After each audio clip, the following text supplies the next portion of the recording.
bertanya, apakah masih ada harapan melewati tangisan, rasa sesak di dada, melarangku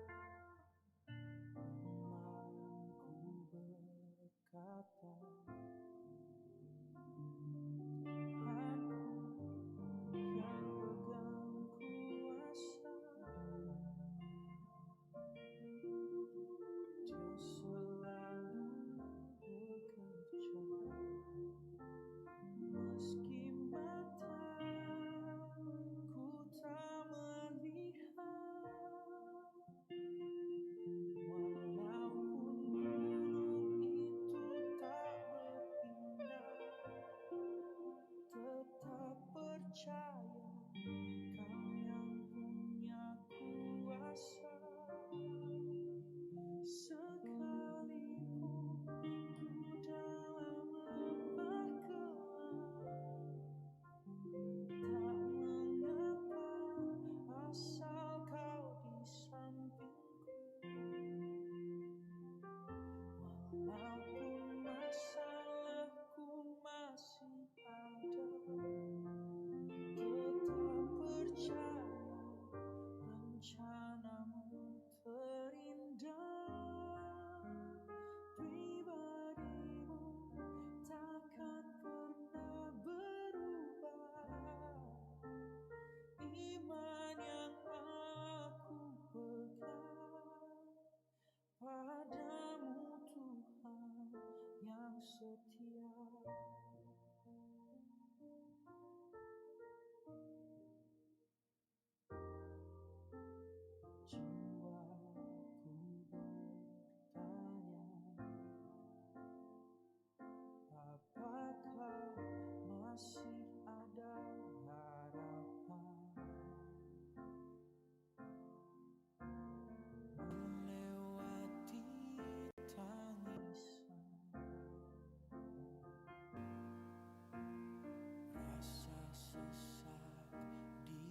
percaya kau belum selesai, kau belum selesai dengan hidupku.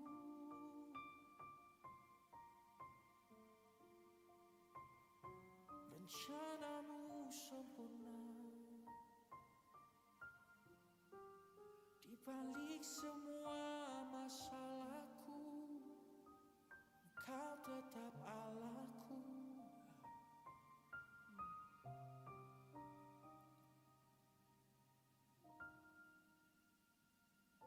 Walaupun gunung itu tak berpindah, tetap percaya kau yang punya kuasa. Sekalipun ku dalam lembah kelam, tak mengapa asal kau di sampingku. Walaupun masalahku masih ada, tetap percaya rencanamu terindah. Pribadimu takkan pernah berubah. Iman yang aku pegang padamu Tuhan. Walaupun gunung itu tak berpindah, tetap percaya kau yang punya kuasa. Sekalipun ku dalam lembah kelam, tak mengapa asal kau di sampingku. Oh, walaupun masalahku masih ada, tetap percaya rencanamu terindah. Pribadimu takkan pernah berubah. Iman yang aku pegang padamu Tuhan yang setia.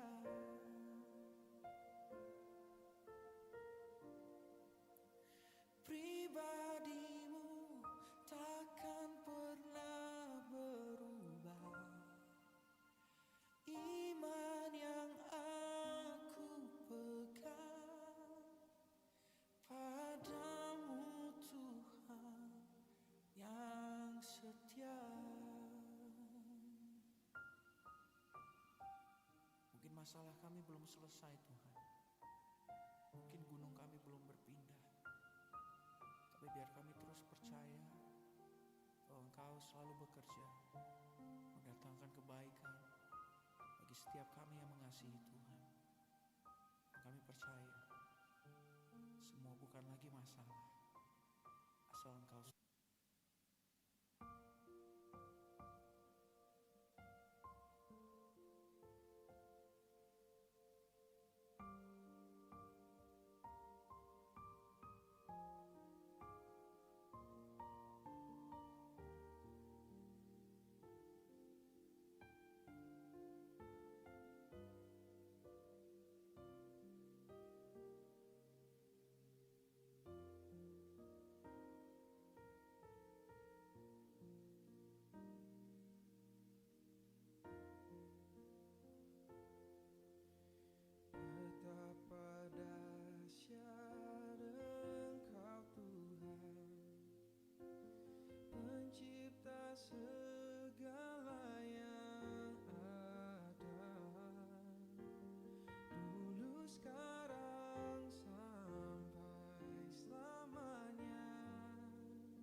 Shalom, selamat datang di Goal Sisi.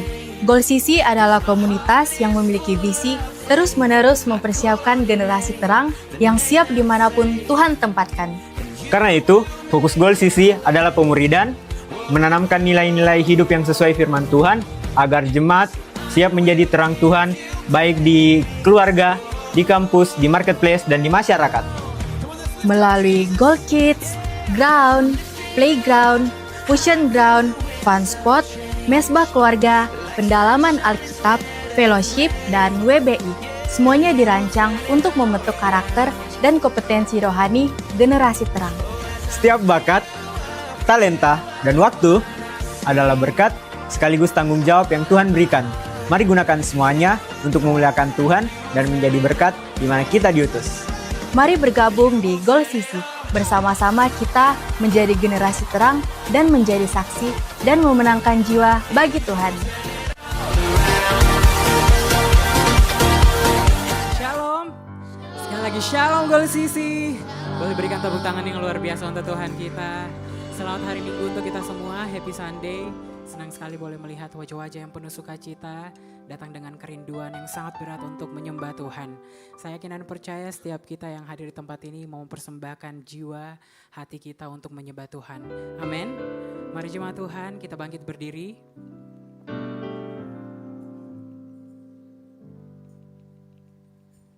Mari kita satu dalam doa, kita berdoa.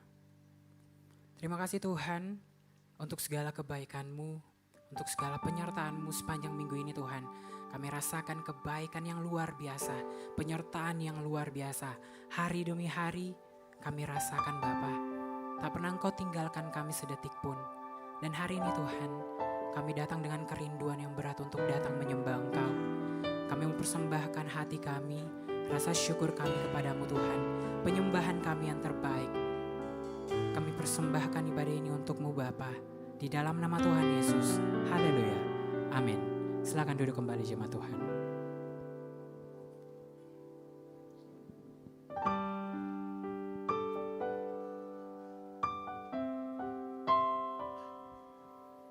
Sungguh indah bersama-Mu Tuhan.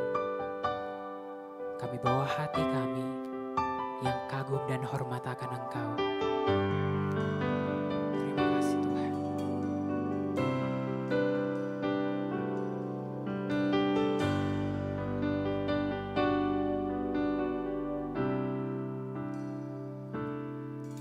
Sungguh indah tiada taranya, sungguh menakjubkan, sungguh ajaib untuk dimengerti,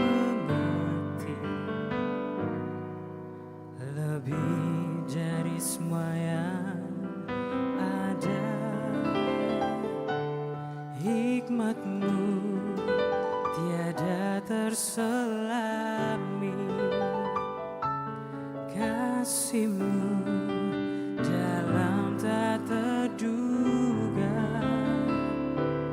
Kau sungguh indah tiada taranya, mulia dan berkuasa.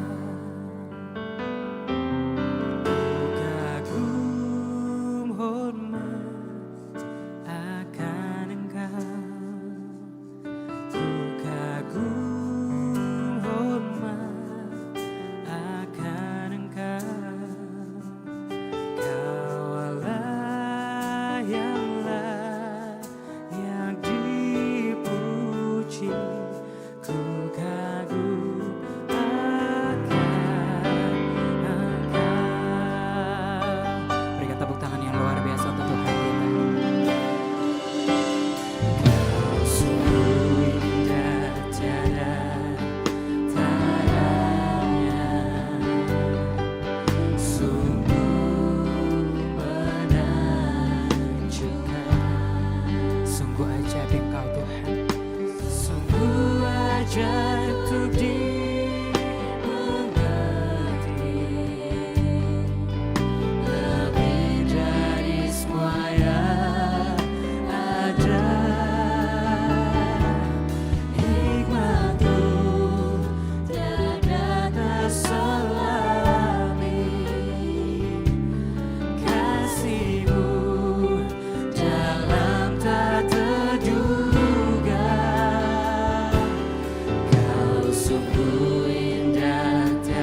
perbuatan-Mu.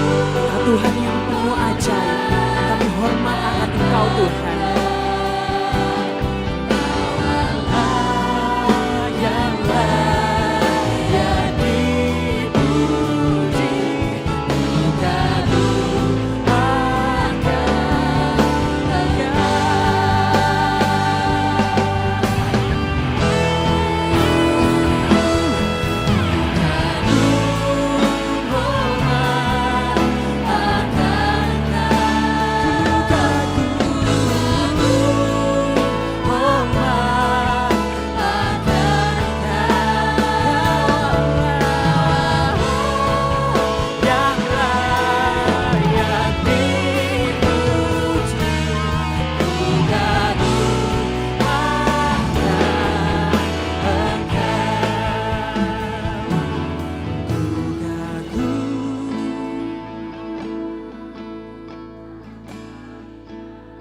Nyatakan di hadapan Tuhan.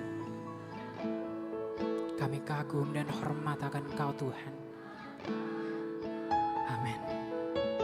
Kau Allah yang layak dipuji, ku kagum. Sambil mengangkat tanganmu di hadapannya. Ku kagum.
masih dalam sikap penyembahan, seundang kita semua untuk bangkit berdiri.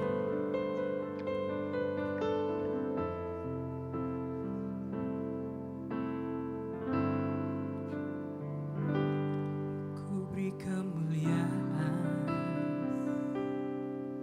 dan hormat, ku angkat suara pujian, ku agungkan namamu, ku beri kemuliaan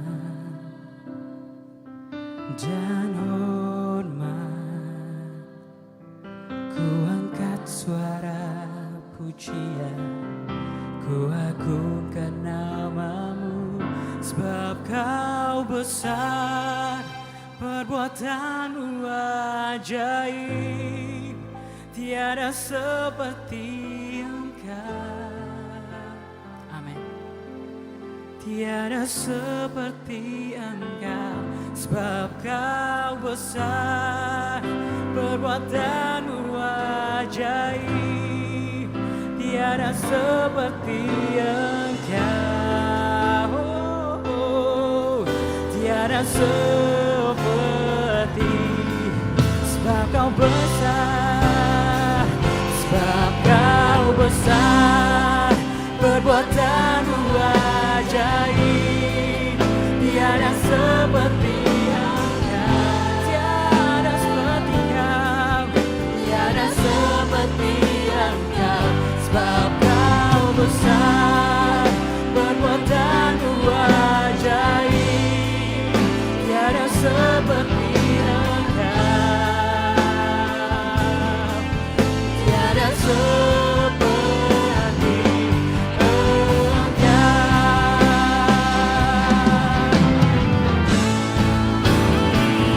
sebab kau besar, perbuatanmu ajaib, tiada seperti Engkau, tiada seperti Engkau, tiada seperti Engkau, sebab kau besar, perbuatanmu ajaib, tiada seperti Engkau, tiada seperti Engkau, sebab kau besar, sungguh ajaib Engkau Tuhan, tiada seperti Engkau, hanya Kau Tuhan, tiada seperti Engkau, sebab Kau besar, perbuatanmu ajaib, tiada seperti Engkau, tiada seperti Engkau, tiada seperti Kau, tiada seperti Engkau, sungguh tiada yang seperti Engkau Tuhan, tiada seperti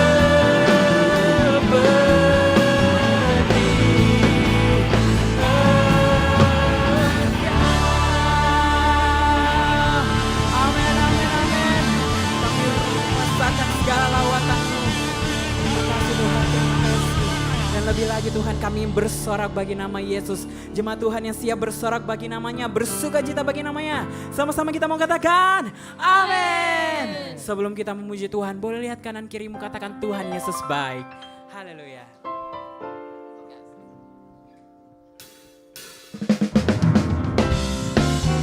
Boleh bertepuk tangan untuk Tuhan kita. Pujian ini berkata, penyertaan Tuhan adalah penyertaan yang sungguh luar biasa bagi yang percaya kepadanya. Ada amin? Sekali lagi ada amin? Haleluya. Tahu Allah turut bekerja di dalam segala perkara. Kurangnya bagi yang mengasihi Dia. Saat lewati gunung dan lembah, ku tak takut bahaya.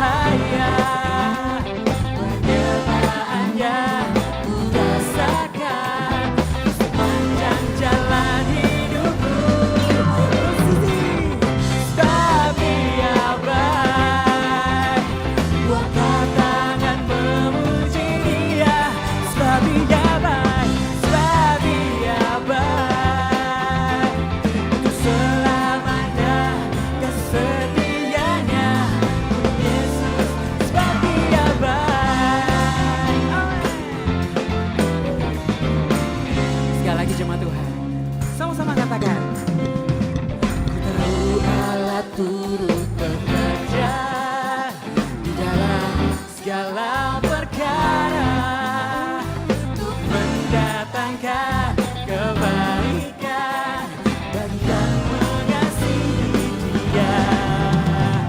Saat lewati gunung dan lembah, takkan takut bahaya. Penyertaannya ku rasakan sepanjang jalan hidupku. Sebab Dia baik, ku angkat tangan memuji Dia. Sebab Dia baik, sebab Dia baik, untuk selamanya kasih setianya. Yesus, sebab Dia baik, sebab Dia baik, ku angkat tangan memuji Dia. Katakan, sebab Dia baik, untuk selamanya kasih setianya. Yesus, sebab Dia baik. Tuhan, kita sungguh baik, amin. Penyertaan-Nya adalah penyertaan yang luar biasa dalam hidup kita, amin. Yang percaya bahwa penyertaan Tuhan luar biasa, boleh lambaikan tanganmu tinggi-tinggi. Haleluya. Roma 8 ayat 28 berkata, kita tahu sekarang bahwa Allah turut bekerja dalam segala sesuatu untuk mendatangkan kebaikan bagi mereka yang mengasihi Dia. Kita mau mengamini ayat ini, amin. Yang percaya boleh sama-sama sorakan haleluya.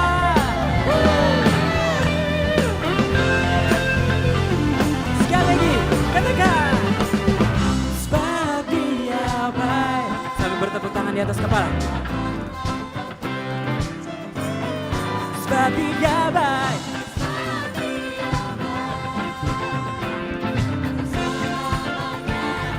setianya. Yesus, sebab Dia baik, sebab Dia baik, ku angkat tangan memuji Dia. Sebab Dia baik, sebab Dia baik, untuk selamanya kasih setianya. Yesus, sebab Dia baik, sebab Dia baik, ku angkat tangan memuji Dia. Sebab Dia baik, sebab Dia baik, untuk selamanya kasih setianya. Untuk selamanya kasih setianya. Untuk selamanya kasih setianya. Puji Yesus, sebab Dia baik. Amin. Tuhan, kita sungguh baik, amin. Kita tidak hanya punya Tuhan Yesus yang baik, tapi Allah yang luar biasa. Yang percaya boleh sorakan haleluya. Boleh tepuk tangan semua. Come on. Hey, hey.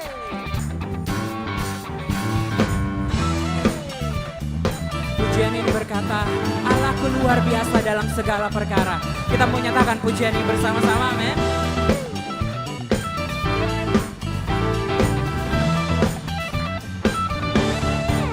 Allahku luar biasa, Allahku luar biasa, Allahku luar biasa dalam segala. Sekali lagi jemaat Tuhan, nyatakan dengan sukacita. Kita sungguh punya Allah yang luar biasa. Allahku luar biasa dalam segala perkara. Bersisi. Amin. Amin. Puji Tuhan. Amin. Amin. Amin. Ada amin. Lebih lagi katakan Yesus. Yesusku luar biasa. Yesusku luar biasa. Yesusku luar biasa dalam segala perkara. Sekali lagi gol sisi. Boleh sambil lihat kanan kirimu, katakan Yesusku luar biasa.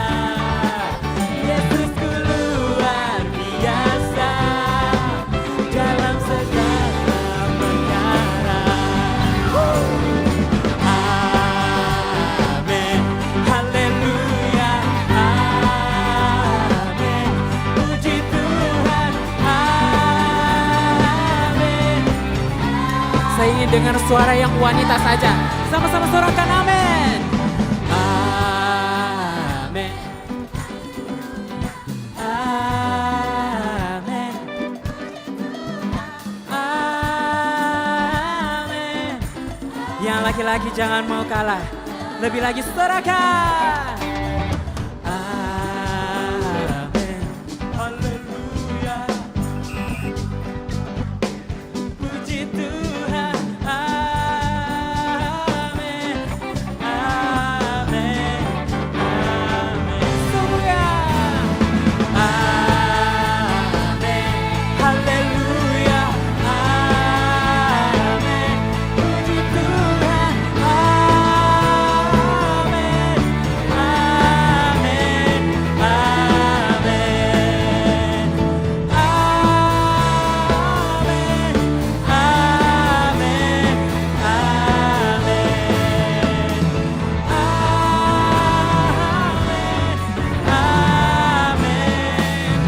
Amin.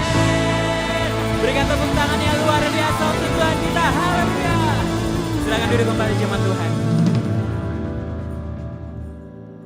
Kita akan mendengarkan pembacaan katekismus. Kepada yang melayani pada malam hari ini dipersilakan.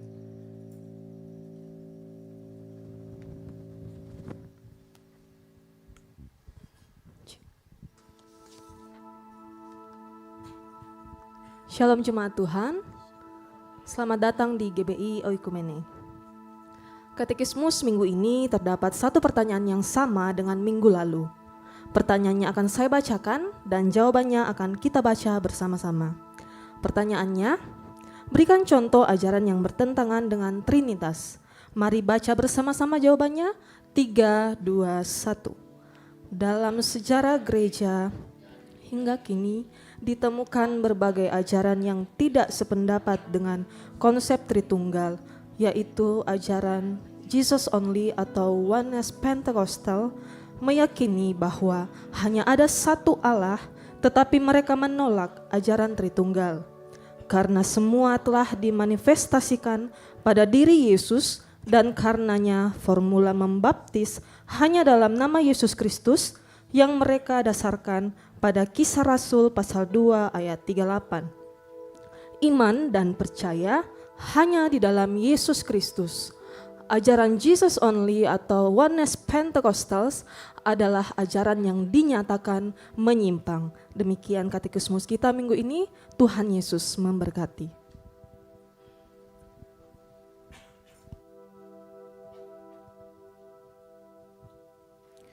Mari kita siapkan hati kita untuk menerima kebenaran dari firman Tuhan. Mari sekali lagi kita berkomitmen di hadapannya. Katakan, Tuhan, kami sungguh mengasihi Engkau. Kami mau persembahkan hidup kami untuk menyenangkan hati-Mu. Amin.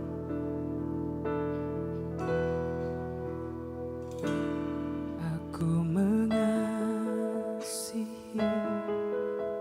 Engkau, Yesus, dengan segenap hatiku. Aku mengasihi Engkau, Yesus, dengan segenap jiwaku. Ku renungkan firman-Mu siang dan malam, ku pegang perintah-Mu dan ku lakukan. Engkau tahu ya Tuhan, tujuan hidupku hanyalah untuk menyenangkan hati-Mu. Dengan tepuk tangan yang luar biasa untuk Tuhan kita. Aku mengasihi Engkau, Yesus, dengan segenap hatiku. Aku mengasihi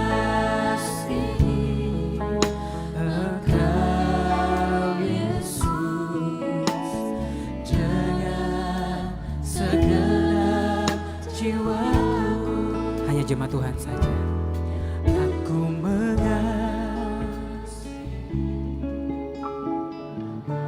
sungguh kami mengasihi Engkau Tuhan.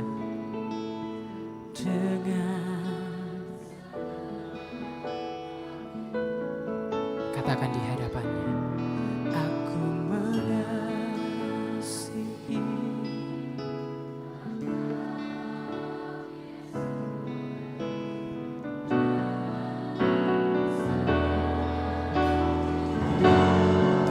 Ini yang kami renungkan Tuhan.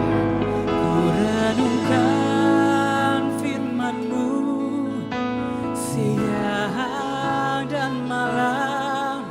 Ku pegang perintah-Mu dan ku lakukan.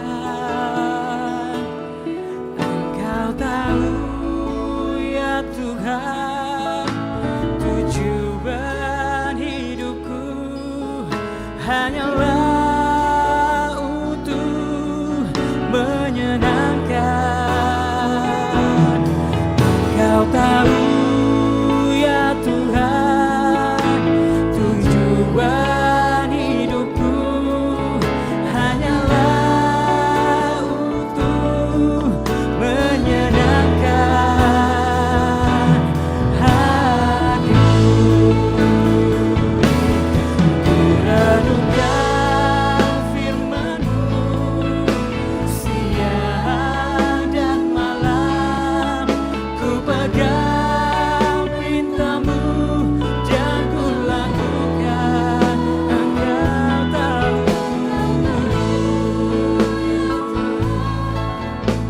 tujuan hidupku hanyalah untuk menyenangkan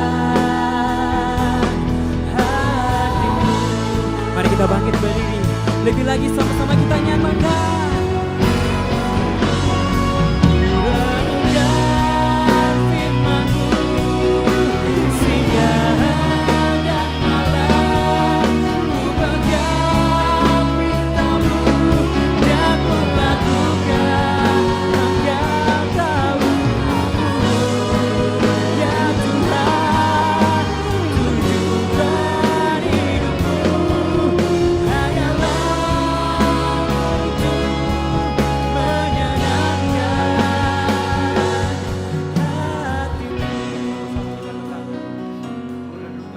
Renungkan firman-Mu siang dan malam. Ku pegang perintah-Mu dan ku lakukan. Engkau tahu ya Tuhan, tujuan hidupku hanyalah untuk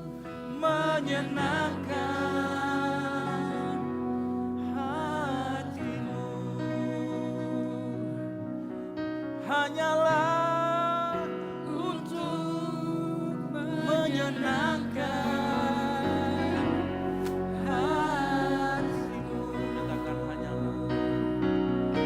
hanyalah untuk menyenangkan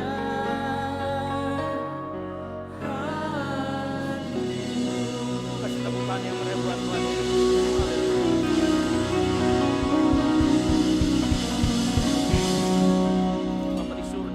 Penyembahan kami naikkan di hadapan, bukan di tempat ini, hanya Kau yang layak ditinggikan dan layak dimuliakan Tuhan. Tiba saatnya kami mau mendengarkan firman Tuhan. Kami mau hati kami seperti tanah yang subur yang siap ditaburi kebenaran firman Tuhan. Sehingga saat firman Tuhan disampaikan, dia bukan hanya sekedar menjadi pesan, bukan sekedar informasi, tetapi alat menjadi transformasi dalam kehidupan kami. Kami siap ya Tuhan, urapi setiap kami di tempat ini sehingga kami bisa konsentrasi Tuhan mendengarkan firman Tuhan. Kami juga mau berdoa, urapi hamba-Mu yang memberitakan firman Tuhan sehingga apa yang keluar dari mulut lidah hamba-Mu adalah isi hati-Mu. Malam hari ini kami pulang tidak sama seperti kami datang, kami beroleh berkat rohani. Di dalam nama Tuhan Yesus Kristus, yang siap belajar firman Tuhan boleh sama-sama katakan amin. Baik, silakan duduk.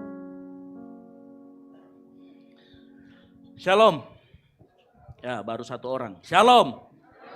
Nah, yang itu luar biasa. Saya yakin Puji Tuhan ya, saya yakin dan percaya Tuhan Yesus luar biasa dalam kehidupan kita. Yang setuju katakan amin. Saya tahu kalau saya tanyakan keadaannya gimana, saya pasti bilangnya semua baik-baik saja. Walaupun saya tahu mukanya mungkin tidak baik-baik saja. Baik, kita akan belajar malam hari ini, ada sebuah judul yang menarik diberikan oleh sinode kita, sinode GB, yaitu penyucian dan perubahan karakter. Ya, kita akan belajar sama-sama penyucian dan perubahan karakter. Nah, sebelum saya membahas ini, izinkan saya bertanya kepada kita semua suatu pertanyaan sederhana. Ya. Coba perhatikan orang-orang yang paling dekat dengan kita. Ya, cari orang-orang yang paling dekat dengan kita dan tanya sama mereka, apakah ini tanya ya sama mereka ya betulan ya. Apakah dan mereka minta mereka menilai apakah kita, hidup kita, karakter kita semakin serupa dengan Kristus atau masih sama seperti dahulu. Orang-orang terdekat kita biasanya lebih jujur. Betul atau tidak? Nah, kita coba tanya sama orang sekeliling kita. Atau pernahkah kita merasa kita itu sudah rajin ke gereja, ikut pelayanan, bahkan tahunan, puluhan tahun, belasan tahun jadi orang Kristen. Tapi kalau kita mau jujur mungkin dari diri kita, karakter kita tidak banyak berubah. Kita masih mudah marah, ya, kita masih mudah tersinggung, masih mikirin diri sendiri. Nah, pertanyaan sederhana begini, mengapa orang bisa aktif ke gereja, masih aktif dengan segala kehidupan rohaninya, tapi nggak pernah benar-benar berubah? Ya, nah untuk pertanyaan itu simpan dulu, nah kita akan belajar dari Roma 12 ayat 1 sampai dengan yang kedua. Kita sudah sering mendengarkan ayat ini, tapi kita akan belajar lebih dalam lagi. Ada sebuah proses yang namanya sanctification. Sama-sama katakan sanctification. Apa itu sanctification? Yaitu bahasa Inggris yang artinya penyucian. Nah, penyucian ini akan menghasilkan perubahan karakter. Mari kita buka sama-sama dalam Roma 12 ayat 1 sampai dengan yang kedua. Belum bergerak? Oke. Bisa? Oke. Kita bangkit berdiri, kita akan baca bersama-sama dalam Roma 12 ayat 1 sampai dengan yang kedua. Ya. 3, 2, 1. Karena itu, saudara-saudara, demi kemurahan Allah, aku menasehatkan kamu supaya kamu mempersembahkan tubuhmu sebagai persembahan yang hidup, yang kudus dan yang berkenan kepada Allah. Itu adalah ibadahmu yang sejati. Janganlah kamu menjadi serupa dengan dunia ini, tetapi berubahlah oleh pembaharuan budimu, sehingga kamu dapat membedakan manakah kehendak Allah, apa yang baik, yang berkenan kepada Allah, dan yang sempurna. Amin. Silakan duduk. Berbahagialah orang yang membaca, merenungkan, dan melakukan firman Tuhan. Nah, kalau kita lihat konstruksi ayat yang di atas, maka kita menemukan kata karena itu. Karena apa itu? Itunya apa? Kalau kita melihat ternyata itunya adalah pasal 1 sampai dengan pasal 11. Nah, kitab Roma adalah kitab yang full teologi. Ya, yang berbicara bagaimana teologi kita, keselamatan kita, dosa manusia, semuanya dibicarakan di kitab Roma ini. Terutama di pasal 1 sampai di pasal 11. Nah, puncaknya itu ada di Roma. Nanti kalau kita membaca di ayat sebelumnya, di pasal sebelumnya, Roma 11 ayat 33 sampai 36, itu berbicara bagaimana Paulus memuji hikmat dan karunia Allah yang melakukan semuanya itu. Makanya Paulus berkata, karena Tuhan sudah melakukan semuanya itu, sudah melakukan penebusan, kita manusia berdosa diselamatkan oleh anugerah, maka karena Allah sudah melakukan itu, makanya muncul ayat ini. Karena itu, ya, maka seharusnya kita memiliki respon yang muncul sebagai orang yang percaya. Jadi nanti ayat yang pertama ini berbicara tentang bagaimana harusnya kita merespon. Apa respon kita? Ayat yang pertama dikatakan apa? Mempersembahkan tubuh sebagai persembahan yang hidup, kudus, dan berkenan. Oke, saya dengarkan baik-baik. Waktu zaman dulu persembahan itu dibunuh, mati.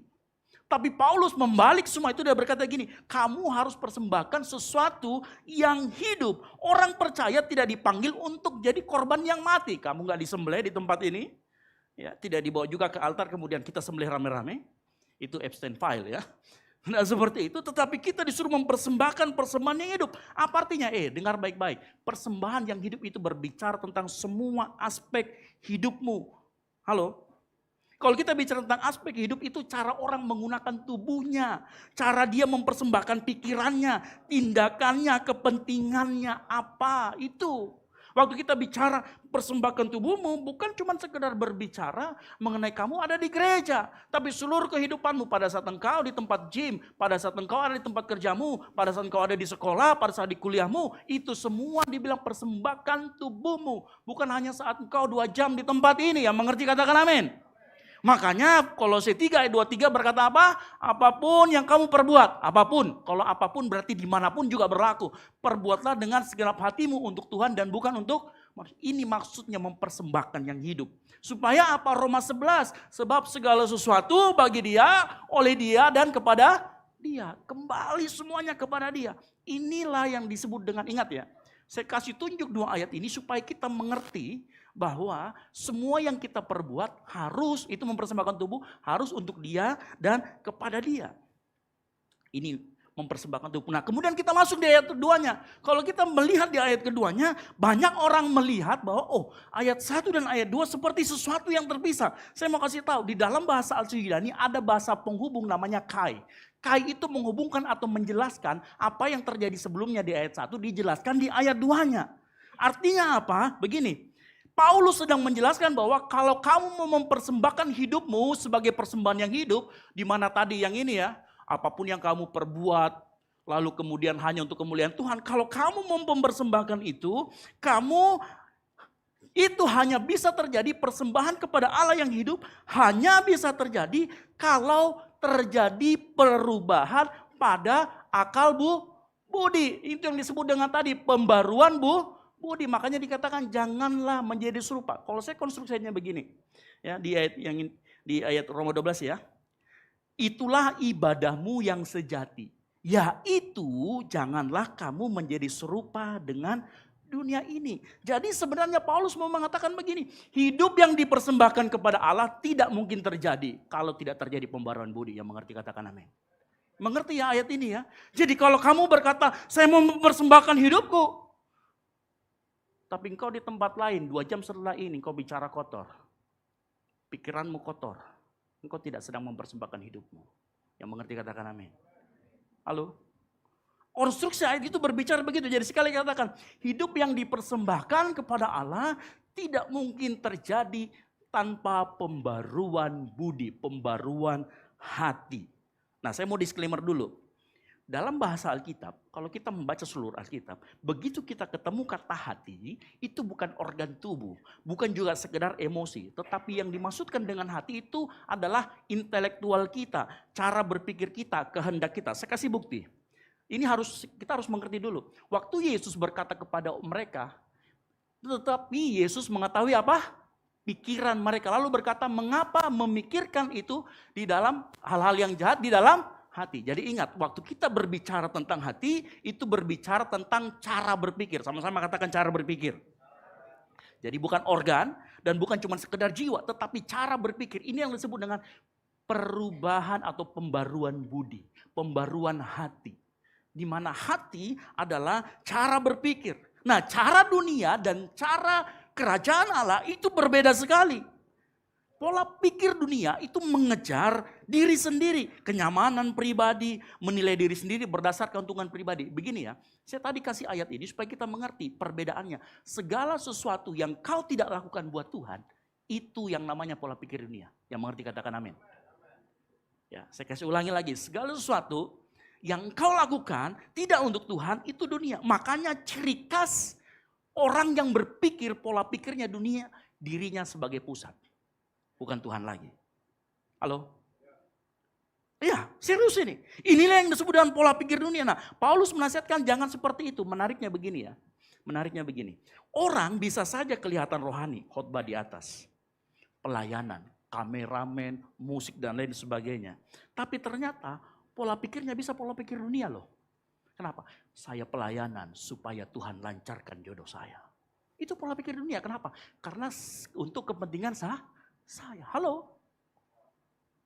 Ya. Semuanya kelihatan baik.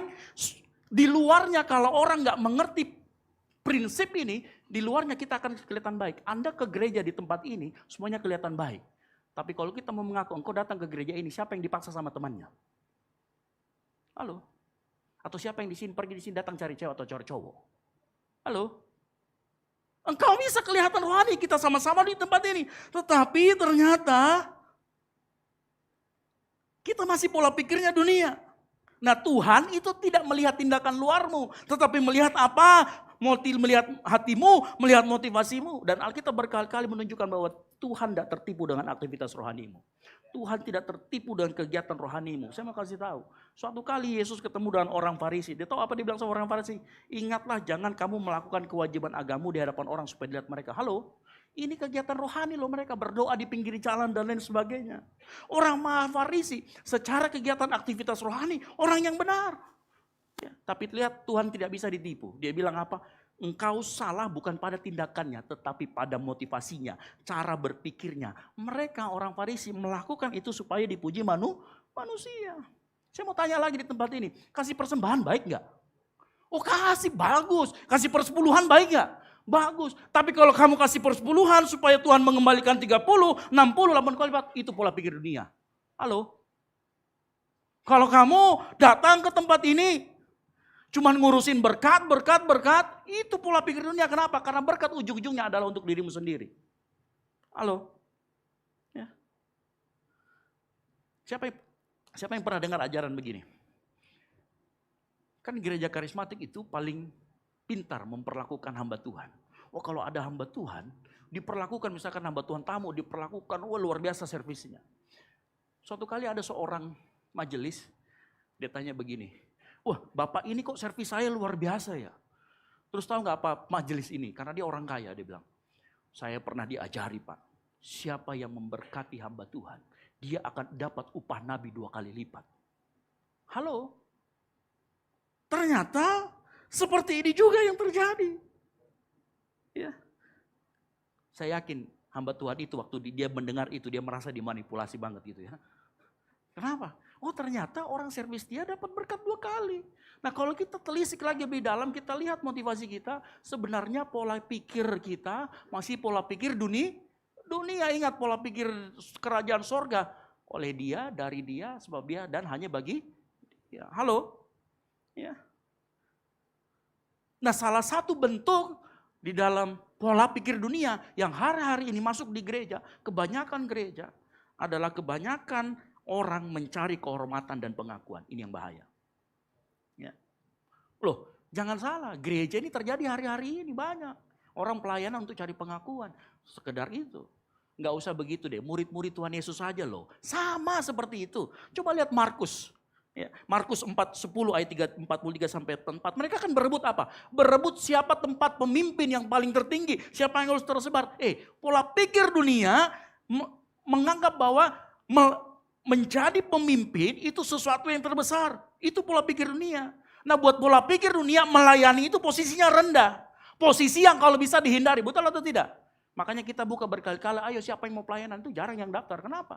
Karena orang berpikir tidak mau melayani posisinya rendah. Pola pikir kerajaan surga tidak seperti itu. Pola pikir kerajaan surga dia bilang apa Tuhan Yesus? Barang siapa yang mau menjadi pemimpin, dia harus melayani. Dan saya mau kasih tahu, melayani itu tidak enak. Karena melayani itu act of giving. Memberikan sesuatu kepada orang. Ya. Melayani, kita sedang memberikan kebutuhan yang dibutuhkan orang lain. Contoh, Anda parking ministry. Orang kesulitan cari parkir, kamu bantu dia. Artinya dia butuh tempat untuk parkir. Kita cooking ministry, orang lapar, kita buatkan makanan. Apa yang kita korbankan? Waktu, bahan, dan lain sebagainya, tenaga. Tapi saya tahu, posisi ini kalau pola pikirnya masih dunia, nggak akan ada yang mau. Kenapa? Rugi. Betul atau tidak? Hitung-hitungan dunia rugi. Tapi tidak begitu ya. Dengar baik, makanya perhatikan nih. Ketika cara berpikir hatimu masih berpusat pada diri sendiri, perhatikan. Aktivitas rohani pun bisa menjadi alat untuk mencari kemuliaan bagi diri sendiri. Dan itulah pola pikir dunia yang hari-hari ini banyak sekali di gereja. Nah, saya mau bongkar hari ini. Nah sekarang saya mau tanya sebelum kita masuk lebih dalam. Kenapa Paulus berfokus pada pikiran, perubahan cara berpikir? Jawabannya sederhana, karena Alkitab sendiri berkata bahwa hidup manusia yang meliputi cara menggunakan tubuh, bicara, waktunya, pikirannya, tindakannya, itu mengalir dari cara berpikirnya. Dari mana saya tahu? Kalau kita lihat Amsal 4 ayat 23, jagalah hatimu dengan segala kewaspadaan, karena apa? Dari situlah terpancar kehidupan ini dimaksud adalah cara berpikir, cara tindakanmu, cara mengucapmu, cara engkau jalan, cara engkau pakaian, cara semua berinteraksi sama orang itu terpancar dari situ. Saya kasih contoh, Anda pernah dengar Amsal 18 ayat 21, hidup dan mati dikuasai lidah, siapa yang memakannya akan memakan buahnya. Ini salah satu perwujudan caramu ngomong itu lahir dari caramu berpikir. Halo? Makanya Matius 12 ayat 34b berkata apa? Karena yang diucapkan mulut dari siapa? Hati. Ingat, cara berpikir. Makanya orang yang suka asbun, hatinya juga asbun kemungkinan besar. Halo? Ya. Makanya ketika gini, makanya Paulus gitu. Kenapa penting untuk merubah itu? Karena kalau cara berpikir berubah, hatinya terjadi pembaruan, maka cara hidupnya akan mengikuti hatinya. Yang mengerti katakan amin. Ya, itu sebabnya Paulus melalui pembaruan berkata bahwa melalui pembaruan budi seseorang akan mampu membedakan kehendak Allah kalau terjadi pembaruan budi. Ya. Makanya Roma 12 ayat 2 ini juga berbicara tentang motivasi terdalam manusia. Gini ya, orang yang terjadi pembaruan budi dalam pikirannya, dia nggak akan berkata apa yang saya lakukan. Tetapi dia akan lebih dalam berkata, mengapa saya melakukan dan bagaimana cara saya melakukannya. Kalau engkau pelayanan, tanya terus sama dirimu, mengapa saya pelayanan? Supaya dilihat sama si doi kah? Supaya dianggap hebat kah? Yang kedua, bagaimana? Ada orang pelayanan tapi asal-asalan. Itu juga pola pikir dunia. Di pelayanan, engkau gak boleh sembarangan karena engkau sudah melayani raja di atas segala raja. Iya, makanya saya sangat, gak cocok bahasanya. Saya itu sangat sedih, tadi saya mau bilang sakit hati. Kalau ada orang pelayanan itu asal-asalan. Ya, apalagi kalau misalkan, saya jujur. Setiap kali saya mempersiapkan bahan khotbah itu butuh waktu berhari-hari. Boleh tanya si anak magang yang depan saya. Pas saya depan laptop. Kalau dia tanya lagi ngapain, sedang saya lagi membaca. Ya. Kenapa? Karena saya tidak mau pelayanan itu asal-asalan. Ingat, mengapa kita melakukannya dan bagaimana kita melakukannya, itu menunjukkan cara berpikirmu. Yang mengerti katakan amin. Makanya kalau kuliah jangan asal-asalan juga. Mengapa kamu kuliah? Coba tanya dirimu sekarang. Dan bagaimana caramu kuliah? Ada orang yang caranya kuliah, dia masuknya harusnya 5 hari, dia masuk cuma 2 hari. 3 harinya titip absen. Saya kemarin kuliah teman saya, pas di absen. Namanya Amastasa, teman yang jawab, hadir prof. Mana mukanya? Kan? Langsung, gak menjawab lagi. Berarti ini gak ada, jangan tipu-tipu. Banyak yang kayak gitu. Bagaimana caranya kuliah kalau seperti itu? Itu namanya cara berpikir dunia. Bagaimana dan mengapa itu penting. Saya mau kasih tahu, saya kasih kesimpulan sedikit untuk yang pertama. Jadi urutannya sangat logis. Ingat, anugerah menghasilkan respon hidup. Yaitu apa tadi? Mempersembahkan tubuh sebagai persembahan yang hidup dan berkenan. Itulah ibadahmu yang sejati. Bagaimana caranya itu dimulai? Hanya terjadi kalau terjadi perubahan, pembaruan budi. Makanya dengar baik. Ya, penyembahan selalu dimulai dari perubahan cara berpikir. Kalau engkau nggak pernah berubah cara berpikirmu, penyembahanmu itu bukan penyembahan yang sejati. Itu bukan ibadah yang sejati. Halo? Pelayananmu kalau engkau berpikir tidak pernah bertanya mengapa dan bagaimana caranya. Saya mau kasih tahu, yang pelayanan yang kau lakukan hanya aktivitas rohani. Tapi tidak pernah betul-betul merupakan penyembahan. Halo? Dengar baik. Perubahan karakter, kekudusan, bahkan kemampuan mengenali kehendak Allah. Semuanya akarnya ini nih, pembaharuan cara berpikir. Sehingga kita dapat ketemu di situ. Oh ternyata kalau mau berubah karakternya orang, harus dulu berubah cara berpikirnya. Makanya cara berpikir adalah akar, tindakan adalah buahnya. Cara berpikir adalah akar, karakter adalah buahnya. Makanya tidak salah kalau saya berkata pembaharuan pikiran itu mendorong karakter yang baik. Yang setuju katakan amin. Ya. Nah sebelum kita lebih dalam, kita perlu bedakan dulu ya. Saya harus kasih ajari juga karena begini. Ada banyak orang yang tidak membedakan antara keselamatan dengan sanctification atau perubahan pola pikir atau pengudusan. Kita harus bedakan dulu itu. Efesus 2 ayat 8-9 berkata apa? Bagaimana manusia diselamatkan? Hanya oleh karena anugerah, oleh iman. Lalu bagaimana hidup seseorang setelah diselamatkan, inilah yang tadi kita katakan. Jadi ingat ya, keselamatan hanya oleh karena anugerah. Tetapi bagaimana kita mengerjakan keselamatan, inilah melalui proses yang kita sebut dengan pembaruan hati atau pengudusan. Makanya Filipi 2 ayat 13 berkata apa? Kerjakan keselamatanmu dengan takut dan gentar.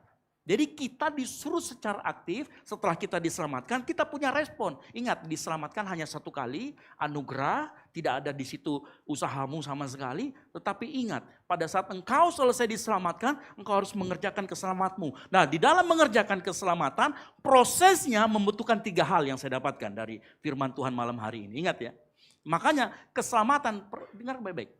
Oh enggak, bergerak? Oke. Keselamatan adalah anugerah yang diterima tetapi pembaruan hati adalah proses yang engkau jalani seumur hidup sampai kau mati. Karena ini akan menghasilkan yang namanya perubahan karakter. Dan ada 3 hal yang saling bekerja sama dan menopang satu dengan yang lain dalam proses yang dijalani seumur hidup. Ini yang disebut dengan pengudusan atau pembaruan budi yang menghasilkan perubahan karakter. Apa itu? Yang pertama, pembentukan karakter manusia melibatkan 3 hal yang saling bekerja sama. Yang pertama, apa yang masuk dari luar ke dalam. Nah, tadi kita berpikir, loh, tadi kan katanya hati menentukan apa yang keluar. Tapi perhatikan, saya simpan dulu pertanyaan itu. Kenapa kok sekarang bicara dari luar lagi ke dalam? Ingat, Alkitab faktanya menulis bahwa sesuatu yang di luar ternyata bisa mempengaruhi hati atau pikiran kita. Coba, dalam Matius 6 ayat 22 dikatakan apa? Mata adalah pelita tubuh. Jika matamu baik, teranglah seluruh tubuh memperhatikan. Mata dipakai untuk melihat keluar, betul tidak? Dan kalau dia dipakai melihat keluar, apa yang dilihat, apa yang dikonsumsi oleh kita berarti mempengaruhi kondisi batin kita. Betul atau tidak? Siapa yang bisa melihat orang pengemis lalu kemudian tiba-tiba dia sedih? Betul tidak? Berarti apa yang dilihat bisa mempengaruhi apa yang di dalam. Ya, itu bukti yang pertama. Ya. Paulus juga pernah menulis apa? Janganlah kamu sesat, pergaulan yang buruk. Berarti apa? Apa yang di luar lingkungan kita ternyata bisa merusakkan apa yang ada di dalam kita. Halo. Nah, tapi nanti kita akan lihat bagaimana prosesnya. Ya, ini harus hati-hati. Ya, memang hati kalau terjadi perubahan dia akan mengalir keluar. Tetapi lihat, ternyata hati juga dipengaruhi apa yang ada di luar. Dan dari sini kita mengetahui bahwa, ya, bukti lagi. Saya mundur sedikit. Ya, makanya begini, dengar baik. Kita harus selalu memperhatikan apa yang masuk ke dalam pikiran kita. Yang setuju katakan amin. Apa yang kita lihat, apa yang ada di sekitar kita, ini harus kita perhatikan. Dan perhatikan, dan untuk pondasi awal dalam engkau mau berubah karaktermu, engkau mau agar karaktermu bisa bertumbuh semakin serupa dengan Kristus, engkau harus pastikan ini, yang masuk ke dalam dirimu adalah kebenaran firman Tuhan. Yang setuju katakan amin. Kenapa? Ingat Roma berkata apa? Roma 10 ayat 17 berkata apa? Iman timbul dari pendengaran, itu pendengaran dari luar. Pendengaran oleh siapa? Firman. Dari sini kita tahu bahwa kalau apa yang didengar berarti datangnya dari luar. Ya. Ini artinya apa? Ada yang di luar yang mempengaruhi kita. Dan harusnya hidup kita lebih banyak dipengaruhi oleh firman Tuhan. Yang setuju katakan amin. Nah, saya mau beritahu, firman Tuhan itu adalah dasar utama, pondasi utama dalam kita terjadi pembaharuan pikiran. Kenapa? Pikiran manusia itu dibentuk dari apa yang dia dengar, apa yang dia renungkan.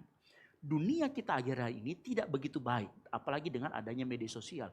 Dunia saat ini membentuk opini, membentuk media, membentuk pengalaman hidup. Orang sekarang share pengalaman hidupnya gampang banget, ya. Terutama yang terjadi kemarin ya, Mbak Dwi Setia ya, dia membagikan kehidupannya mengenai dia dapat paspor Inggris. Ternyata sambutannya tidak begitu baik.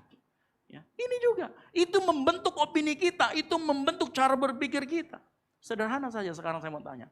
Hari ini engkau pakai outfit yang kau pakai hari ini itu nyontek siapa? Pasti ada yang kau contek, betul tidak? Wih, cakep banget ini dia pakai begini. Kayaknya saya nanti ke gereja pakai ini juga. Lihat, apa yang ada di luar ternyata mempengaruhi cara berpikir Cara berpikir kita, dan dengar baik saya ulangi lagi. Cara berpikirmu harus selalu dipengaruhi oleh firman Tuhan. Yang setuju katakan amin. Karena ketika engkau sudah mulai dipengaruhi oleh firman Tuhan, mulai membaca, mulai merenungkan firman Tuhan, maka engkau akan melihat realitas dengan cara yang berbeda. Caramu memandang Tuhan, caramu memandang manusia, caramu melihat hidupmu, caramu melihat penderitaan, caramu melihat kesuksesan, caramu melihat benar atau salah, itu akan sama sekali berbeda. Kalau engkau dipengaruhi oleh firman Tuhan, yang mengerti katakan amin. Makanya firman Tuhan itu bukan sekedar kasih informasi. Firman Tuhan adalah alat transformasi. Iya. 2 Timotius 3:16 berkata apa? Segala tulisan yang ilhamkan Allah, firman Allah, bermanfaat untuk apa? Ngajarin kita yang masih bodoh. Kalau kita diajar berarti kita bodoh. Iya toh? Coba lihat samping kiri kanannya, bilang saya bodoh. Iya, karena kita perlu rendah hatilah sedikit. Ngomong sama samping kiri kanannya. Ya, sudah di gereja nggak rendah hati lagi. Gimana mau terima firman Tuhan? Halo? Ya. Halo? Ya. Bermanfaat untuk menyatakan kesalahan, memperbaiki kelakuan, mendidik orang dalam kebenaran. Ini loh firman Tuhan. Dia kalau terus kita konsumsi, dia akan koreksi cara kita berpikir. Itulah sebabnya firman Tuhan, dengar baik, tidak boleh dipisahkan dari kehidupanmu sehari-hari. Ulangan 6 berkata apa? Apa yang kuperintahkan padamu hari ini harus engkau perhatikan. Haruslah engkau mengajarkannya berulang-ulang. Kepada siapa? Anak-anakmu. Dan membicarakannya apabila engkau duduk di rumahmu, apabila engkau sedang perjalanan, apabila engkau berbaring, dan apabila engkau bangun. Kalau dilanjutkan semua apabila-apabilanya, dia akan panjang. Karena dia maunya seluruh hidupmu, engkau harus mengingatkan terus orang kepada firman Tuhan. Kenapa? Tuhan waktu ngasih ayat ini kepada bangsa Israel, supaya firman Tuhan itu diajarkan kepada anak-anak. Saya bilang, Pak, saya juga anak, tenang, kau juga akan punya anak. Benar ya? Engkau kan calon bapak dan calon ibu, betul atau tidak? Ya makanya kau harus dengar baik, kalau kau sudah punya anak, sudah menikah, harus kau ajarkan selalu firman Tuhan kepada anakmu. Yang setuju katakan amin. Ya, ketika apa? Ketika dia berbaring, ketika duduk. Ini artinya nilai-nilai firman Tuhan harus masuk ke dalam setiap bidang hidupmu. Iya, waktu Tuhan berkata ini, itu artinya semua nilai-nilai firman Tuhan harus masuk ke dalam hidupmu. Contoh misalkan dalam keluarga. Dengar baik. Keluarga itu bukan tempat tinggal bersama. Keluarga harus dibangun berdasarkan firman Tuhan. Berdasarkan nilai-nilai firman Tuhan. Kasih, kesabaran, pengampunan, tanggung jawab. Kalau di keluarga itu ada dasar firman Tuhan itu semua, maka anggota keluarga, baik itu bapak, ibu, anak, dan lain sebagainya, akan melihat cara berelasi dengan cara yang benar. Makanya Efesus 6 berkata begini nih. Bapak-bapak, janganlah bangkitkan amarah di dalam hati anak-anakmu. Tetapi apa? Perhatikan. Tetapi didiklah mereka dalam ajaran dan apa? Nasihat Tuhan. Nilai-nilai firman Tuhan harus ada di gereja. Karena keluarga itu bukan tempat hanya untuk mengajarkan firman. Ini dengar baik-baik. Saya melihat kalian semua adalah calon bapak dan calon ibu. Ya. Makanya waktu saya kasih tahu, ini lihat. Engkau harus mengajarkan. Supaya apa? Di keluarga firman Tuhan itu hidup, terlihat nyata. Engkau menjadi pelaku. Ingat, anak-anak tidak pernah belajar dari apa yang dikatakan orang tua. Mereka belajar dari apa yang dilakukan oleh orang tuanya. Ya. Makanya engkau yang calon bapak, engkau calon ibu, perhatikan. Ajari anak-anakmu tentang nilai-nilai firman Tuhan. Dengar baik, engkau pun belajar firman Tuhan bukan dari gereja. Engkau belajar dari kedua orang tuamu, betul atau tidak? Engkau belajar firman Tuhan dari keluargamu. Anak-anak belajar tentang kasih bukan dari khotbah, tetapi dari melihat kedua papa mamanya saling mengasihi. Cara berinteraksi dengan satu. Anak-anak belajar pengampunan ketika orang tuanya bersedia meminta maaf dan mengampuni. Anak belajar kesabaran ketika orang tuanya tidak hanya menuntut, tetapi membimbing dengan penuh kelembutan. Betul atau tidak? Ya. Dengan kata lain, dengar baik, keluarga itu menjadi lab. Tempat nilai-nilai firman Tuhan diuji dalam kehidupan sehari-hari. Ini artinya firman Tuhan ritme kehidupanmu setiap hari. Ya. Contoh lihat Timotius, tahu Timotius ya? Timotius dalam 2 Timotius 3:15 berkata, sejak kecil Timotius sudah mengenal kitab suci. Kenapa? Karena iman neneknya dan ibunya. Makanya dia bisa kenal kitab suci. Ini menunjukkan iman Timotius tidak begitu dewasa, tetapi dibangun melalui keluarga. Ya. Makanya dengar baik, keluarga bukan hanya tempat orang mempraktekkan, hanya tempat belajar, tetapi tempat untuk mempraktekkan ketaatan. Makanya kalau nanti punya anak, kalau punya ini kan calon bapak ibu semua ya. Anak harus diajarkan untuk jujur, menghormati orang lain, nilai-nilai kebenaran firman Tuhan. Kalau dari kecil ini sudah mulai terbentuk, maka keluarga akan disebut dengan tempat pemuritan yang pertama. Yang mengerti katakan amin. No, gereja memang penting, tapi kita ketemu hanya 2 jam. Plus dengan kegiatan seminggu, kalau dibandingkan dengan keluargamu engkau bertemu, itu kecil. Sementara keluarga adalah lingkungan yang kau ketemu setiap hari orangnya. Makanya tempat pemuritan pertama bukan di gereja, tetapi di keluarga. Keluarga memiliki peran besar. Banyak kebiasaan hidup seseorang, cara berpikirnya terbentuk dari apa yang ia lihat dan dialami di rumah. Betul atau tidak? Makanya dari sekarang saya mau kasih tahu, sekali lagi, engkau calon bapak dan calon ibu, kau ingat baik-baik khotbah hari ini. Saat engkau punya anak, punya istri, tanamkan terus nilai-nilai firman Tuhan yang mengerti, katakan amin. Mungkin dari kita yang berkata, Pak, saya keluarga broken home. Saya tidak mendapatkan itu semua dari keluarga saya. Keluarga aku tuh beda agama, Pak. Keluarga aku tidak percaya satu sama Tuhan Yesus. Papa mama saya sudah terpisah. Saya tidak dapat tempat untuk belajar. Atau saya punya orang tua, Pak, tapi mereka nggak rohani. Ini masalah, betul atau tidak? Ada yang, dan saya yakin, kalau lihat dari mukanya hampir mungkin sebagian besar kita ngalamin itu. Betul atau betul? Halo? Kita berkata, Pak, saya tidak dapatkan keluarga yang ideal yang seperti Bapak maksudkan tadi. Alkitab nggak berhenti pada kenyataan itu. Itu nyata, itu real, saya tahu. Ya, tapi Tuhan menyiapkan lingkungan baru di mana seorang bisa belajar nilai-nilai hidup melalui apa? Komunitas umat Tuhan. Loh, iya. Mau bukti? Saya kasih tahu. Yesus itu pernah berbicara mengenai konsep keluarga.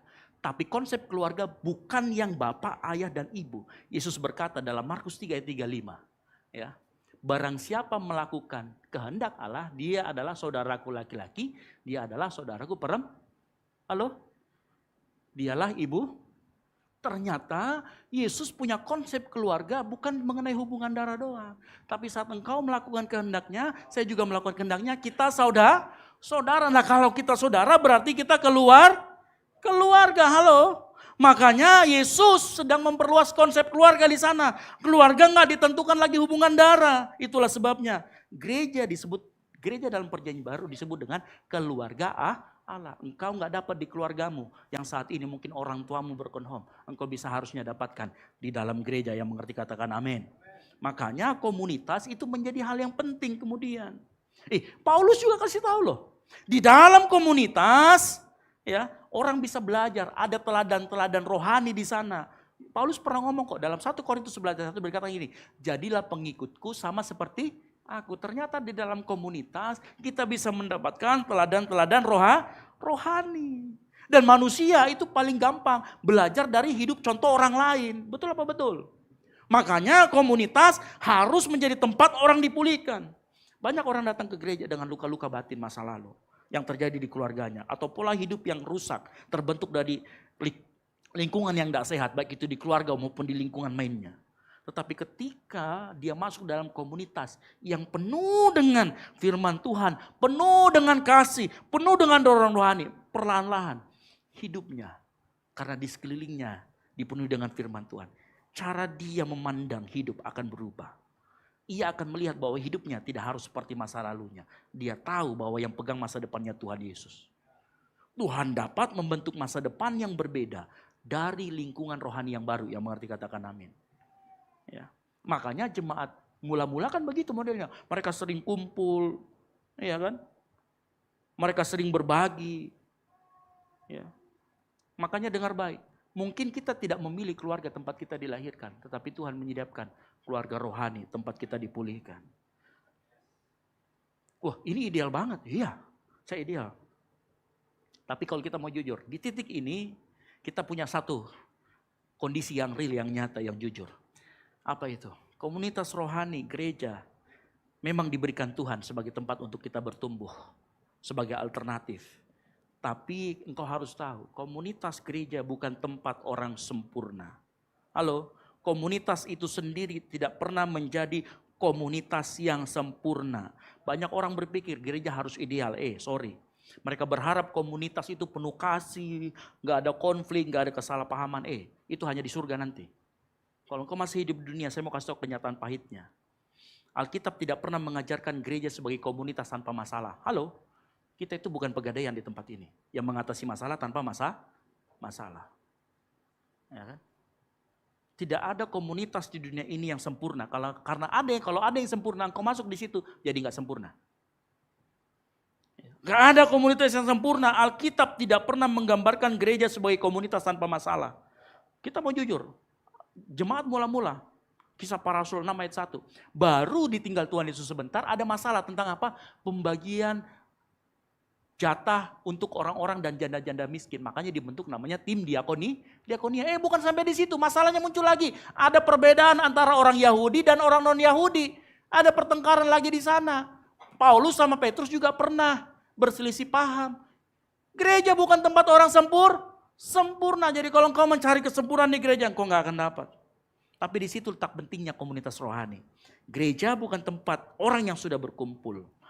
Orang yang sudah sempurna berkumpul, bukan. Melainkan gereja adalah tempat orang-orang yang sedang dibentuk dan diperbarui oleh Tuhan. Yang mengerti katakan amin. Dalam komunitas gereja kita belajar apa? Belajar menghadapi perbedaan, belajar mengampuni, belajar mendahkan diri. Yang penting di dalam gereja itu ada nilai-nilai firman Tuhan. Yang setuju katakan amin. Kamu gak perlu lihat itu sempurna atau tidak. Pastikan di komunitas itu, di tempat engkau berada, dimanapun itu, nilai-nilai firman Tuhan yang dijunjung tinggi di sana. Maka engkau akan menjadi orang yang sehat. Justru melalui komunitas yang tidak sempurna itu, seseorang akan mengalami pertumbuhan karakter yang nyata. Makanya begini, ketika terjadi perbedaan pendapat, seseorang belajar nilai firman Tuhan, yaitu apa? Kerendahan hati. Ketika terjadi kesalahpahaman, seseorang belajar tentang pengampunan. Ketika melihat kelemahan orang lain, seseorang belajar untuk menguatkan, mengasihi dan sabar. Semuanya ini ada di dalam komunitas rohani.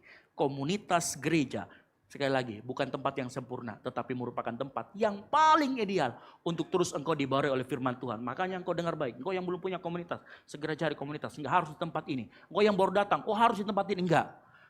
Saya hanya akan menggembalakan memang yang Tuhan percayakan kepada saya. Ya, dengar baik, gereja bukan tempat yang sempurna, tetapi merupakan tempat yang ideal. Berikutnya, di mana lagi kira-kira kita dapatkan masukan dari firman Tuhan? Kita dapat masukan firman Tuhan melalui pujian dan penyembahan, betul atau tidak? Melalui khotbah, melalui ibadah. Waktu kita ibadah, sebenarnya kita sedang memasukkan diri kita dengan konten-konten firman Tuhan. Dalam lagu-lagu rohani ada nggak? Tadi yang kita nyanyikan apa? Sebab Dia baik. Ku angkat tangan, itu ada ayatnya. Roma 8 ayat 28, ku tahu Allah turut. Itu ada ayatnya. Pada saat engkau menyanyi di gereja, itu engkau sedang mendengarkan dan engkau sedang ngapain? Memasukkan ke hatimu firman Allah. Makanya saya mau kasih tahu, kalau engkau di gereja, kita di gereja cuma 2 jam. Jangan pakai di gereja kau buka handphone, engkau nanti update status dan lain sebagainya. Pakai betul-betul waktu itu untuk engkau mendapatkan sesuatu dari Tuhan. Yang setuju katakan amin. Pada saat naikkan pujian, jangan cuma diam. Nyanyi, lihat, ternyata sedang berbicara tentang ini. Ada liriknya di dalam, dan di dalam lirik itu ada firman Tuhan. Ya. Dan melalui ibadah ini, Tuhan sedang mau kita berhenti sejenak. Dan kita mau dengarkan Dia. Ya, realitasnya memang zaman sekarang tidak sedikit orang yang hari dalam ibadah, tapi hatinya gak benar-benar ada di tempat ini. Halo? Ya. Setiap kali orang membaca firman Tuhan, dipikirnya lihat ayat di Alkitab, ternyata scrolling handphone sekarang. Ada banyak yang seperti itu. Saya mau kasih tahu, engkau rugi datang ke tempat ini kalau engkau hanya duduk di tempat itu terus scrolling handphone saja.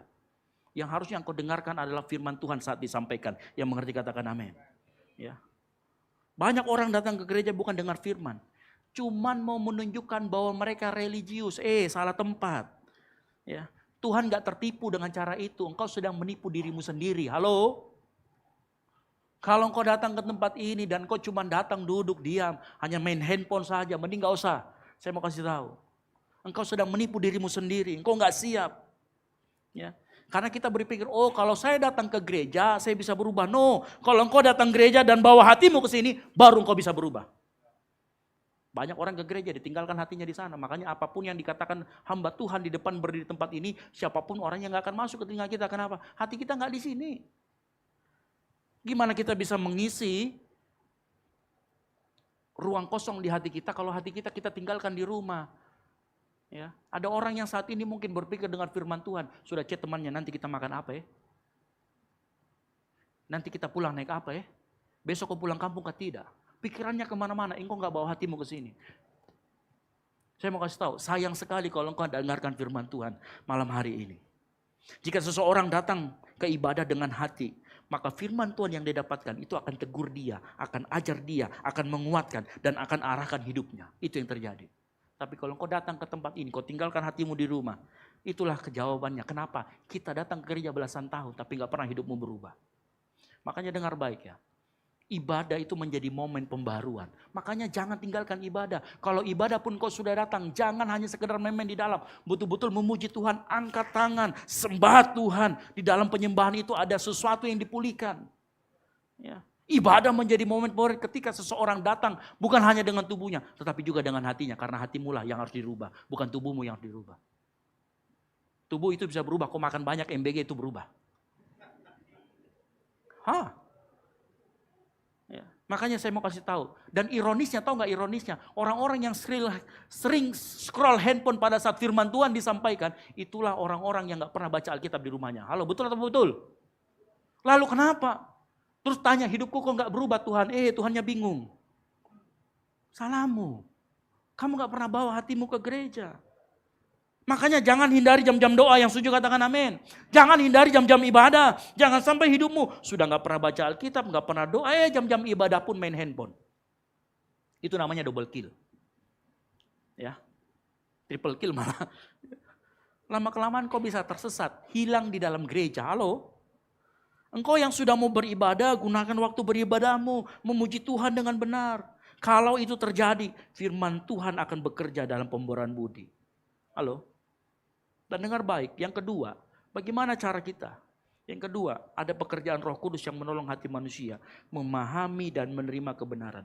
Kalau kita hanya mendengarkan membaca Alkitab, pikiran seringkali berhenti pada tingkat pengetahuan. Oh, saya tahu ayat itu. Oh, saya tahu cerita itu.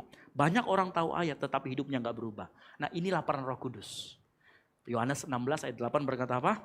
Kalau ia datang, siapa ini ia? Roh Kudus. Roh Kudus akan mengisapkan dunia akan dosa, kebenaran, dan penghakiman. Bahkan dipertegas lagi dalam Yohanes 16 ayat 13a. Tetapi apabila ia datang, siapa? Roh kebenaran, Roh Kudus. Ia akan memimpin kamu ke dalam seluruh kebenaran. Ingat ya, ada sesuatu yang dilakukan Roh Kudus yang gak bisa kau lakukan dengan intelektualmu. Roh Kudus itu namanya membuka pengertian hati. Apa itu pengertian hati? Pernah gak waktu kau dengar firman Tuhan, engkau merasa, loh ayat ini sering dibacakan di gereja. Tetapi kenapa baru kali ini ayat ini sangat relate dengan hidupku? Itu namanya pengetahuan firman. Itu namanya pengetahuan, pengertian hati. Engkau sering gak baca ayat itu, tapi kok ayat itu gak pernah menyala buat hidupmu. Tetapi begitu engkau datang, engkau buka hatimu, disentuh oleh Roh Kudus, engkau bisa tahu, oh ternyata maksud Tuhan ini, itulah yang disebut dengan pekerjaan Roh Kudus yang dalam firman Tuhan yang menembus hati dan pikiranmu.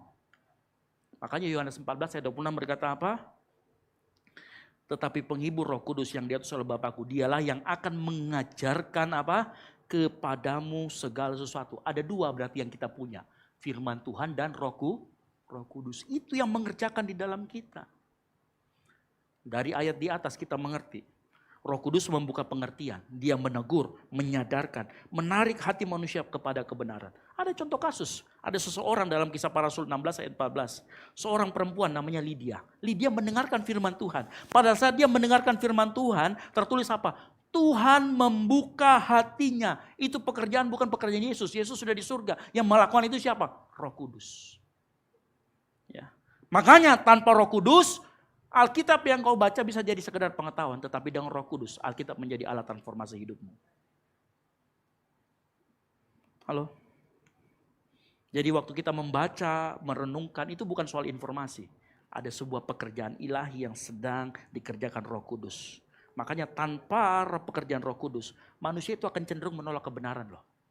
Tanpa dilembutkan oleh Roh Kudus, manusia tidak bisa dibukakan pengertian. Tapi kalau Roh Kudus ada bekerja di sana, maka pengertian dibukakan.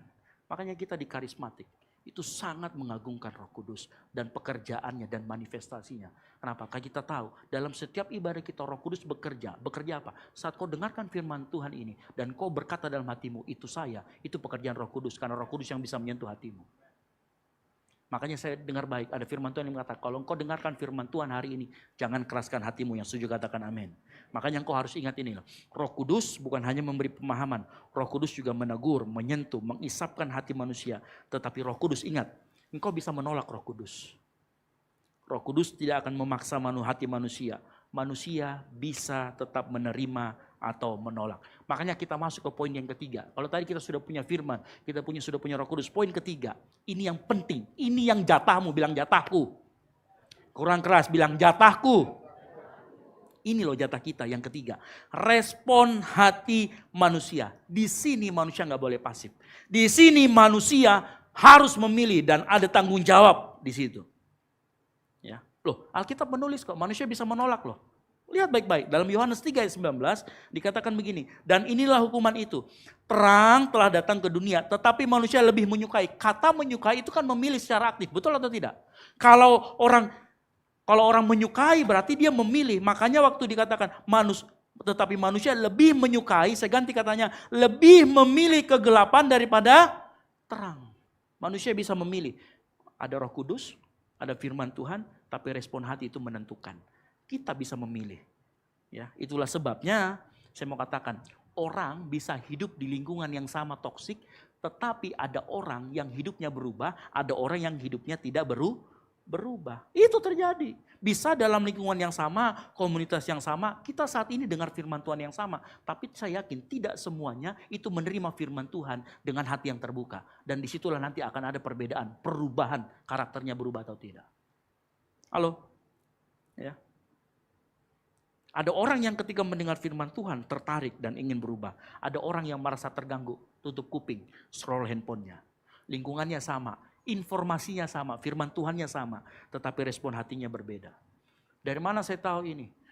Kalau kita bicara tentang perumpamaan penabur, ada tanah yang berbeda bukan? Ada yang tanah yang diinjak-injak, ada yang tanah dengan semak belukar dan lain-lain.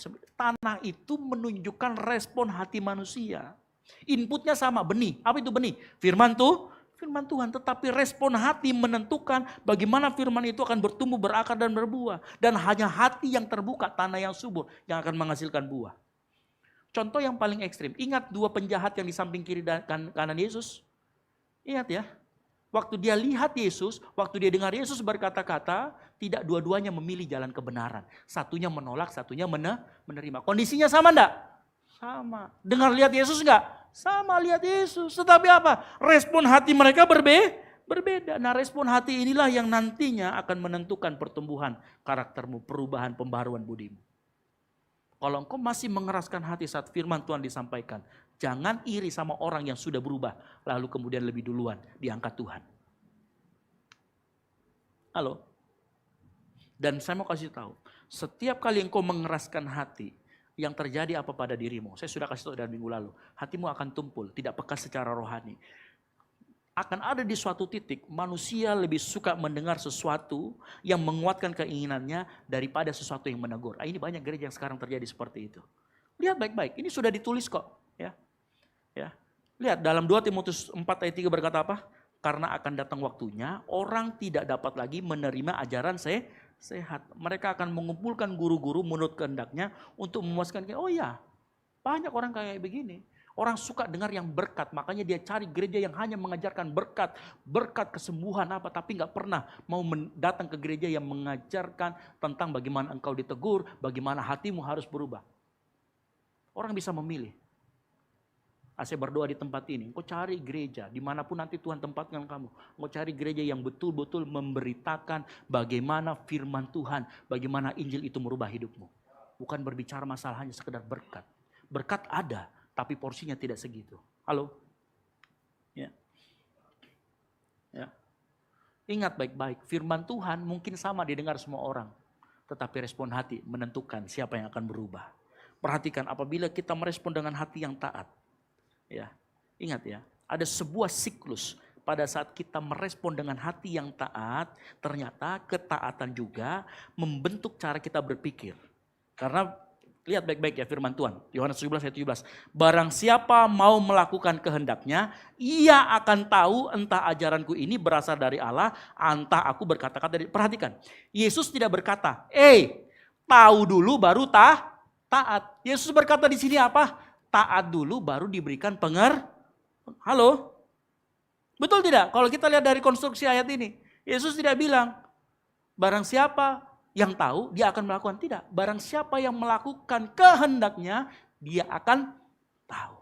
Melakukan dulu, taat. Makanya ada kadang-kadang, dan sering kali, ketaatan itu membentuk cara berpikir. Ya. Ketika kita mulai praktikkan firman Tuhan yang kau dengar malam hari ini, kita akan mulai melihat bahwa, ternyata firman Tuhan itu benar. Dan pengalaman itu akan memperkuat cara berpikirmu yang baru. Siapa contohnya? Saya kasih contoh. Ya. Siapa yang pernah dengar Petrus? Petrus itu nelayan profesional. Waktu dia ketemu dengan Yesus, Yesus tidak bicara. Ini tukang kayu bertemu sama nelayan profesional. Yesus bilang apa? Tebarkan jalamu, kita tangkap ikan lagi. Tukang kayu ngomong sama pelayan profesional. Tapi apa yang dilakukan sama Petrus? Kalau kau bicara, saya lakukan. Petrus taat dulu, baru dia lihat hasil. Baru setelah Petrus taat, dia dapat hasilnya, baru dia ngomong, dia tersungkur di depan Tuhan. Tuhan, pergilah daripadaku. Akhirnya apa? Pengertiannya tentang Tuhan dibukakan. Makanya engkau harus taat dulu, baru mengerti. Kalau bicara tentang firman Tuhan. Jangan mau tahu dulu. Halo? Nah, di titik taat ini banyak orang salah. Ya. Halo? Betul atau tidak? Banyak kok cerita-cerita seperti itu. Taat dulu. Contoh dalam kehidupan kita, dunia berkata mengampuni itu kelemahan, tetapi ketika seorang mengampuni, ia mengalami kebebasan yang tidak pernah ia rasakan. Baru di situ dia tahu, ternyata mengampuni adalah untuk membebaskan kita. Ketaatan memberi bukti nyata bahwa Tuhan itu benar. Halo? Contoh, saya kasih contoh lagi. Amsal 11 ayat 25, siapa memberi banyak memberi berkat, diberi kelimpahan. Siapa memberi minum, ia sendiri akan diberi minum. Ada yang berani di sini memberi pada saat kondisi keuangannya sedang tidak baik-baik saja. Halo? Tapi kalau engkau lakukan, engkau akan hidup dalam ketaatan iman. Kalau engkau memberi, contoh misalkan, saya ini sampai detik ini masih taat persepuluhan saya kasih. Dan saya sampai detik ini, kenapa saya terus memberi? Karena begitu saya memberi, saya tahu, saya paham. Kenapa? Begitu saya memberi, saya tahu penyertaan Tuhan. Bukan saya semakin kaya, penyertaan Tuhan tetap nyata dalam menjaga kondisi finansial saya. Apakah berarti kemudian saya menjadi kaya? Tidak. Saya masih hidup dari gaji. Dan sampai saat ini, bagaimana saya hidup dipenuhi oleh Tuhan. Yang sebenarnya kalau kita hitung-hitung secara manusia, mungkin rugi. Nah, pengalaman ini saya lakukan terus-menerus dan itu membentuk karakter saya masalah duit. Makanya boleh tanya, kalau untuk pelayanan, saya nggak akan tanggung-tanggung. Ya, teman-teman di sini pemain musik tahu. Kalau misalkan saya punya uangnya, saya akan beli untuk pelayanan. Teman-teman multimedia tahu. Kalau kita bisa beli kamera yang bagus, kita beli kamera yang bagus. Sesuai dengan budget dan lain sebagainya. Kenapa? Karena ternyata pengalaman-pengalaman itu membentuk ketaatan. Banyak orang menunggu pengertian sebelum taat. Padahal seringkali pengertian datang setelah pengertian datang setelah taat. Kita ulangi sama-sama, kita bacakan di atas. 3, 2, 1. Banyak orang menunggu pengertian sebelum taat. Padahal seringkali pengertian datang setelah ketaatan. Halo? Dari sini kita bisa mengerti karakter manusia melibatkan 3 unsur. Ini sudah terakhir, tenang saja, jangan gelisah. Yang pertama firman Tuhan. Yang kedua Roh Kudus. Yang ketiga adalah respon hatimu. Kamu mau taat atau tidak? Halo? Ingat, perubahan karakter itu proses terus menerus. Kolose 3 ayat 10 berkata apa? Dan telah mengenakan manusia baru yang apa? Terus menerus apa? Diperbarui untuk memperoleh pengetahuan yang benar. Menurut gambar kalinya apa? Serupa dengan Kristus. Itu loh tujuannya. Artinya kita semua yang ada di ruangan ini, engkau yang datang ke tempat ini, kita semua termasuk saya sedang dalam proses pembaruan budi. Makanya saya mau gambarkan semua, ini ada satu yang menarik. Lihat, ini bagan ini saya jelaskan secara cepat. Bagan inilah yang saya selama 1 jam itu ngoceh-ngoceh. Ya. Pada saat kita ada namanya inputnya, ini firman Tuhan. Melalui komunitas, melalui keluarga, melalui gereja. Ada Roh Kudus di sana.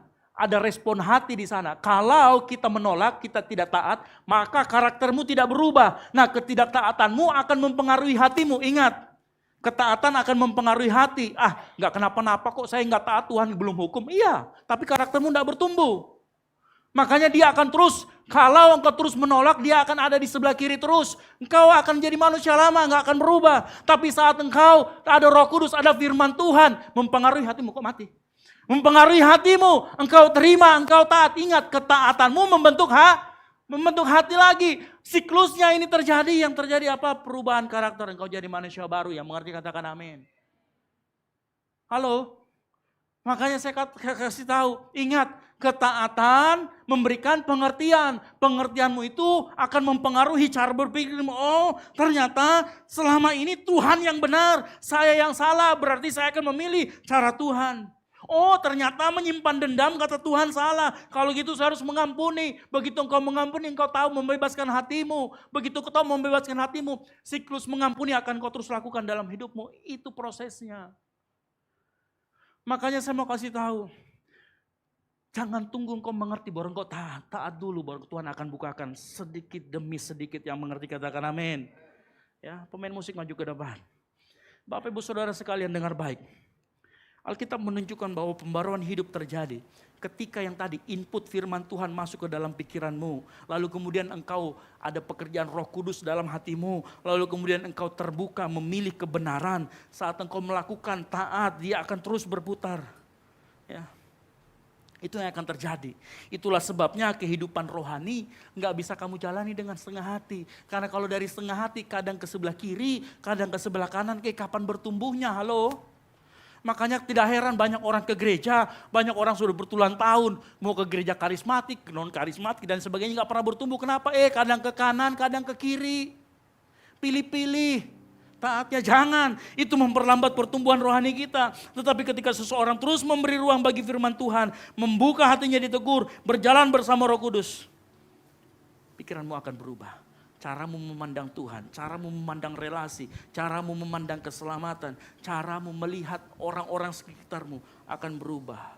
Dan ketika cara berpikirmu berubah, hidupmu berubah. Ketika hidupmu berubah, karaktermu mulai dibentuk. Orang bisa melihat, oh dia semakin serupa dengan Kristus.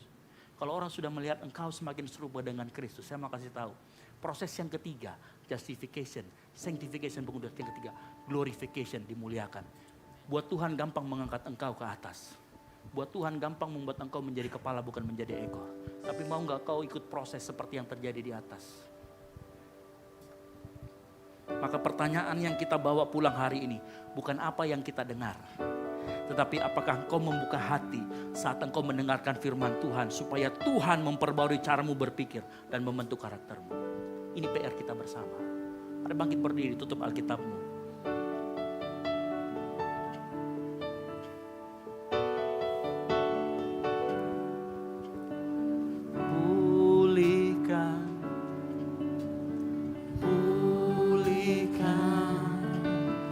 Hatiku dengan kasih-Mu, bentuklah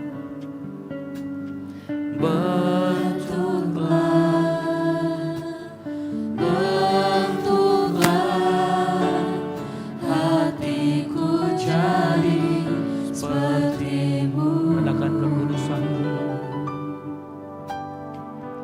kekudusan-Mu memenuhiku. Tuhan ini rinduku. Sambil angkat kedua tanganmu, katakan, ubah hatiku seperti hati-Mu. Katakan kudus, kudus berkenan bagi-Mu. Bagaikan emas yang murni, yes. Bentuk hatiku selalu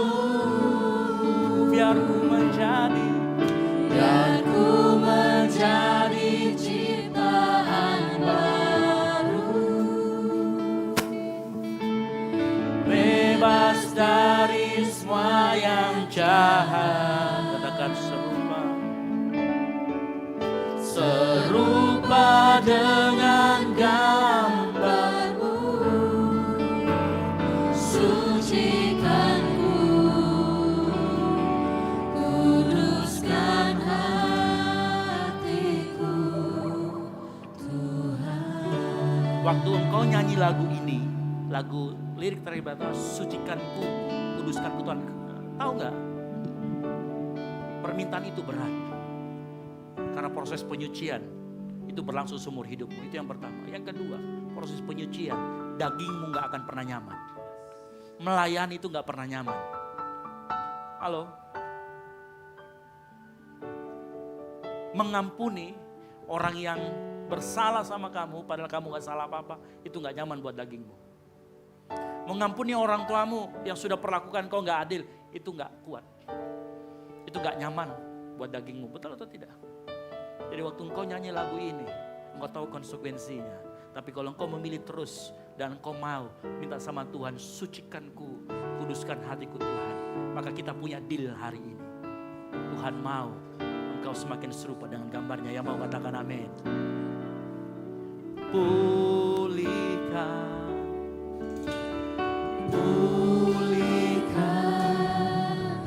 hatiku dengan kasih-Mu. Akan bentuklah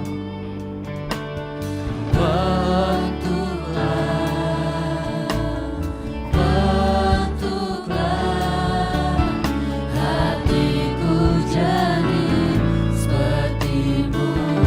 Katakan kekudusan-Mu. Kekudusan-Mu memenuhiku. Tuhan ini rinduku. Yang mau angkat kedua tanganmu, sama-sama katakan. Ubah hatiku seperti hati-Mu. Kudus berkenan bagi-Mu.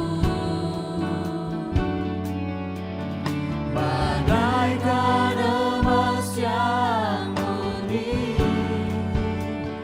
bentuk hatiku selalu. Biar ku menjadi ciptaan baru, bebas dari semua yang jahat.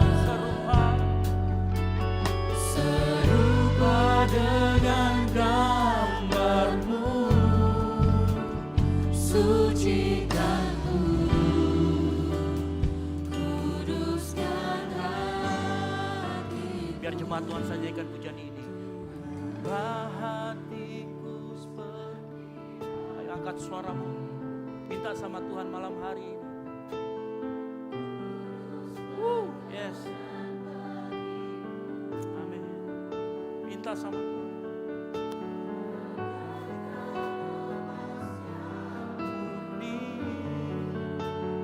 Bentuk. Amin. Selalu biar ku menjadi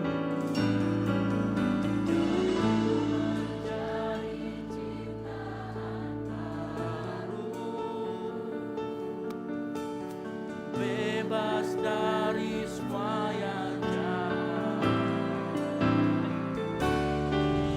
Serupa dengan gambar-Mu, sucikanku, kuduskan hatiku. Mari kau lebih lagi, angkat suaramu, kita sama-sama katakan, ubah hati kami. Ubah hatiku seperti hati-Mu. Amin. Kudus berkenan bagi-Mu. Bagaikan emas yang murni, bentuk hatiku selalu. Biar ku menjadi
bersyukur malam hari ini kami belajar banyak firman Tuhan.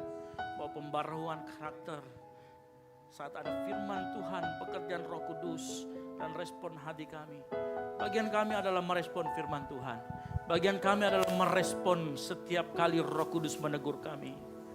Dan malam hari ini Tuhan, kami berjanji mau merespons dengan segala bentuk ketaatan kami di hadapan-Mu Tuhan. Kami tahu kemampuan kami terbatas, tapi Engkau sudah mengirim Roh Kudus. Bukan cuma sekedar menegur, tapi Roh Kudus adalah kuasa, power yang memampukan kami hidup dalam jalan kebenaran. Yang memampukan kami untuk memilih, untuk selalu taat Tuhan. Terima kasih buat malam hari ini. Terima kasih buat firman Tuhan yang sudah disampaikan. Yang menegur kami, mengajarkan kami malam hari ini. Biar firman Tuhan sekali lagi mengubah kehidupan kami, mengubah karakter kami semakin serupa dengan Tuhan. Di dalam nama Tuhan Yesus Kristus yang diberkati firman Tuhan, boleh sama-sama katakan amin. Baik, sekali lagi kasih tepuk tangan kemuliaan bagi nama Tuhan. Silakan duduk. Puji nama Tuhan. Saya yakin dan percaya setiap kita yang hadir di tempat ini mau menjadi pelaku kebenaran firman Tuhan, amin. Kita mau taat terlebih dahulu sama Tuhan, lalu mengerti akan maksudnya dalam kehidupan kita. Ada amin? Amin. Tiba saatnya kita akan memberikan persembahan. Di hadapan Bapak Ibu Jemaat sekalian sudah ada 2 amplop. Amplop yang pertama akan digunakan untuk operasional pastori dan amplop yang kedua akan digunakan untuk kas gereja. Sembari kita memberikan persembahan, mari kita mengikuti arahan dari teman-teman Aser dan arah persembahan dimulai dari sebelah kiri, tengah, dan kanan saya. Mari kita mengangkat amplop persembahan kita, mari kita kembali berdoa, kita berdoa. Bersyukur Tuhan untuk kebenaran firman Tuhan yang sudah ditabur pada setiap hati kami, dan ajarlah Tuhan untuk setiap kami yang hadir Tuhan untuk taat kepadamu, untuk menjadi pelaku dari firman-Mu Bapa. Tuhan Yesus, tiba saatnya kami akan memberikan korban syukur persembahan kami. Kau berkati Bapa, biarlah dapat berguna bagi pelebaran firman-Mu. Di dalam nama Tuhan Yesus, kami siap memberikan persembahan dengan rasa syukur dan sukacita. Haleluya, amin. Selamat memberi, Tuhan Yesus memberkati.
sudah memberikan persembahan, boleh kita bangkit berdiri. Sama-sama kita mau nyatakan Tuhan Yesus baik dalam kehidupan kita. Penyertaannya sungguh luar biasa, amin.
Dalam kehidupan kita.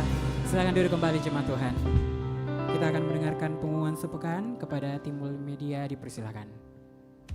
Shalom jemaat yang dikasihi Tuhan. Berikut beberapa informasi kegiatan GBI Oikumene selama 1 minggu ke depan. Doa pelayan dan puasa akan diadakan pada hari Sabtu pukul 6 sore bertempat di gereja.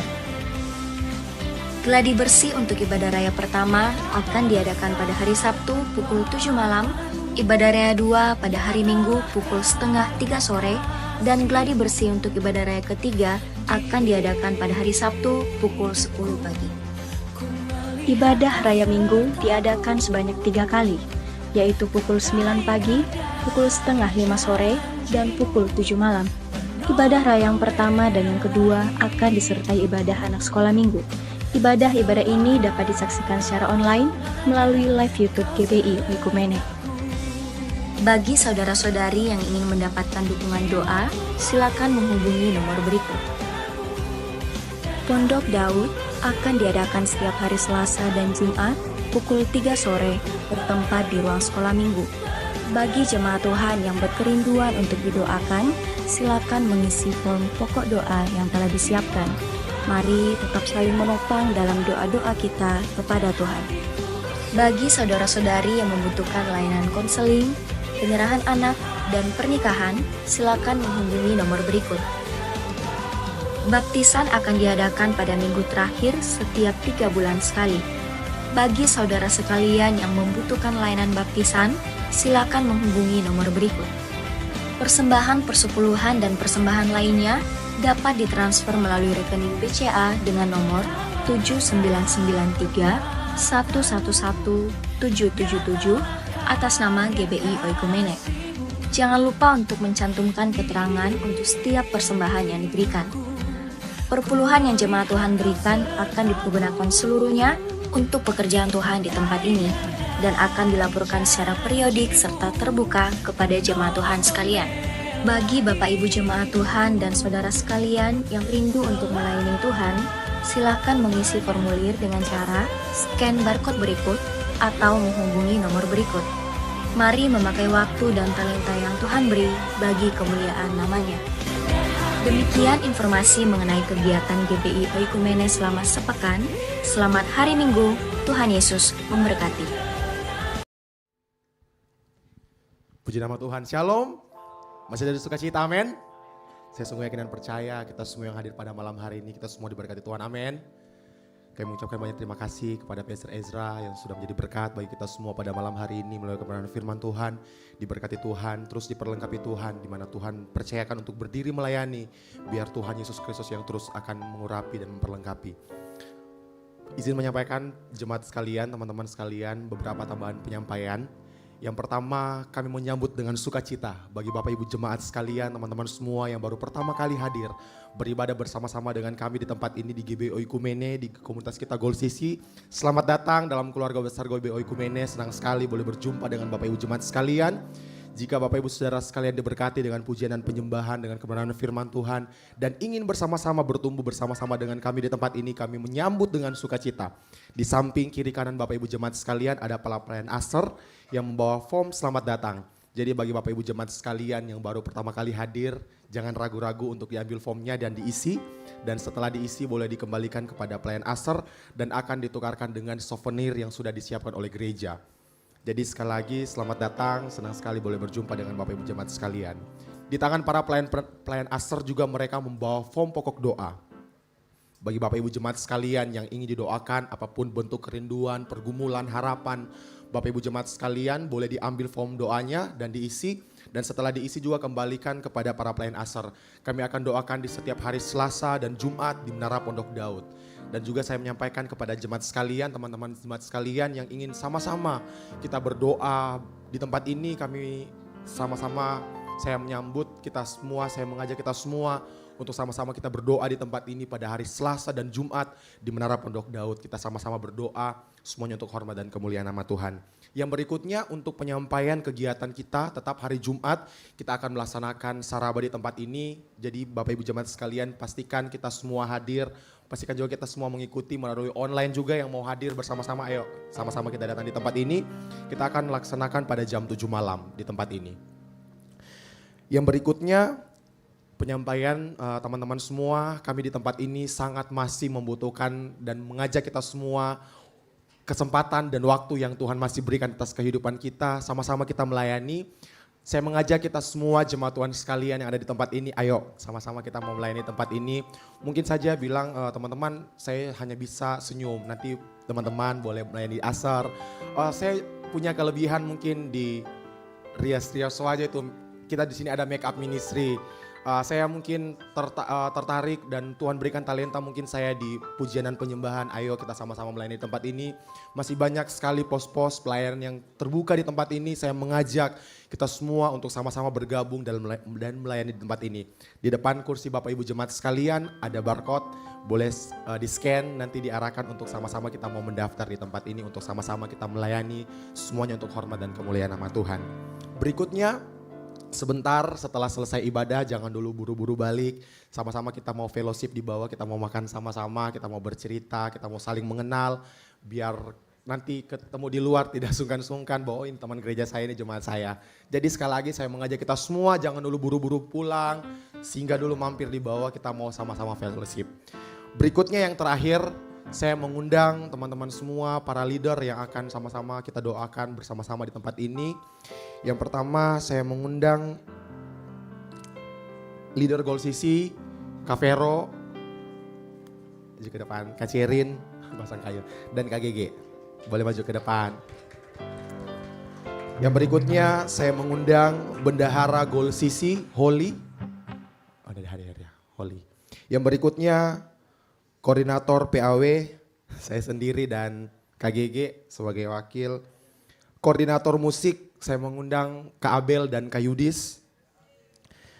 Koordinator cooking ministry, saya mengundang Kak Anjas dan Jenny. Koordinator Gold Kids, saya mengundang Kak Dagmar dan Kak Agnes. Koordinator lighting, saya mengundang Kak Yabes dan Leon. Koordinator parking ministry, saya mengundang Fadli dan Simon. Koordinator Aser saya mengundang Desi dan Kak Victor. Koordinator tamborin saya mengundang Kak Cynthia, Ica dan Vena. Koordinator Fiji saya mengundang Gerald dan Kak Jody. Koordinator live streaming dan kameramen saya mengundang Onel dan Hiskia. Koordinator PDD saya mengundang Uni dan Dimas. Koordinator Fun Sport saya mengundang Abang Sandi dan Kiro. Koordinator Soundman dan perlengkapan saya mengundang Kak Jojo dan Marvin. Koordinator Makeup Ministry saya mengundang Taci dan Amel. Koordinator wardrobe saya mengundang Dian dan Kak Elsa. Dan yang terakhir saya mengundang tim kreatif. Ada Hari dan Tamariska. Mari kita berikan kemuliaan bagi nama Tuhan kita. Saya mengundang Pastor Ezra boleh mendoakan kami. Teman-teman, ini adalah teman-teman kita yang kalau teman-teman mau pelayanan, mereka yang akan fasilitasi. Sekali lagi, pelayanan adalah panggilan, sama-sama katakan panggilan. Jadi jangan pelayanan itu kita jadikan beban, tetapi itu panggilan. Ingat, orang Kristen dipanggil untuk melayani, bersaksi dan apa? Bersekutu ya. Nah, makanya melayani, pada saat ada panggilan untuk melayani, teman-teman kita di depan inilah yang akan melayani. Sebagai koordinator, mereka melayani apa? Mereka melayani menyiapkan peralatan, menyiapkan membuat jadwal dan sebagainya. Dan kita bisa pelayanan dengan baik, perjalanan ibadah dengan baik dan lain sebagainya, itu berkat mereka semua. Kasih tepuk tangan dulu buat mereka semua. Serius, nah bagi teman-teman yang mau bergabung, saya kasih tahu, silakan hubungi mereka. Mereka semua ada nih. Yang mau PW, mau yang apa, silakan hubungin mereka. Nah, saya minta dibantu malam hari ini. Mari kita angkat tangan kita doakan mereka yang akan mengemban tugas untuk melakukan tugas pelayanan di tempat ini. Mari kita angkat tangan kita berdoa bersama-sama. Bapa di surga, kami menyerahkan orang-orang yang sudah Engkau percayakan di tempat ini untuk melayani. Tuhan lihat setiap hati mereka mau untuk mengembangkan apa yang Tuhan sudah percayakan dalam kehidupan mereka. Bantu mereka Tuhan, berikan hikmat, pengertian, akal marifat surgawi. Sehingga waktu mereka mengatur jadwal, mereka membuat fellowship, mereka mengumpulkan teman-teman mereka. Mereka dapat mengembangkan potensi mereka. Mereka dapat melayani Tuhan dengan baik. Sehingga di tempat ini nama Tuhan ditinggikan dan dipermuliakan. Hamba mau berdoa di dalam nama Tuhan Yesus Kristus. Anugerah Tuhan berjalan di depan mereka. Kami tahu perjalanan tidak akan mudah. Oleh karena itu malam hari ini kami berdoa Tuhan. Kuatkan dan teguhkan hati. Buat mereka Tuhan terus melihat karya Tuhan yang luar biasa melalui tempat ini. Kami serahkan semuanya ke dalam tangan Tuhan. Satu persatu Engkau jamah, Engkau sertai. Di dalam nama Tuhan Yesus Kristus yang percaya dan diberkati Tuhan. Sama-sama katakan amin. Oke, selamat bertugas dan simbolisnya. Oke, nah ini secara simbolis setiap leader di tempat ini kita kasih pin yang cakep gitu ya. Ini bukan gantungan kunci loh. Ini ada pin. Nah, dua ini. Jadi kalau ketemu sama mereka pakai ini, mereka adalah leader di tempat ini. Siapa tahu mereka ketemu sama GG, dia bagian PW. Silakan disebut, saya mau jadi pelayanan singer. Silakan. Nanti akan dikasih barcode yang ada di depan Bapak Saudara sekalian. Nah, silakan maju ke depan yang saya akan berikan Vero dan GG sebagai simbolis. Boleh tepuk tangan dulu buat orang ini. Vero ini adalah pemimpin di tempat ini untuk pemudanya, dan GG ini salah satu orang yang ada di lingkaran kepercayaan saya. Silakan. Dipakai sendiri ya, so ada sedikit ini ya. Nanti teman-teman silakan ambil sama Jaril ya. Oke baik, kasih tepuk tangan dulu buat teman-teman kita semua yang melayani. Oke, selamat melayani, selamat melayani, selamat melayani, selamat melayani.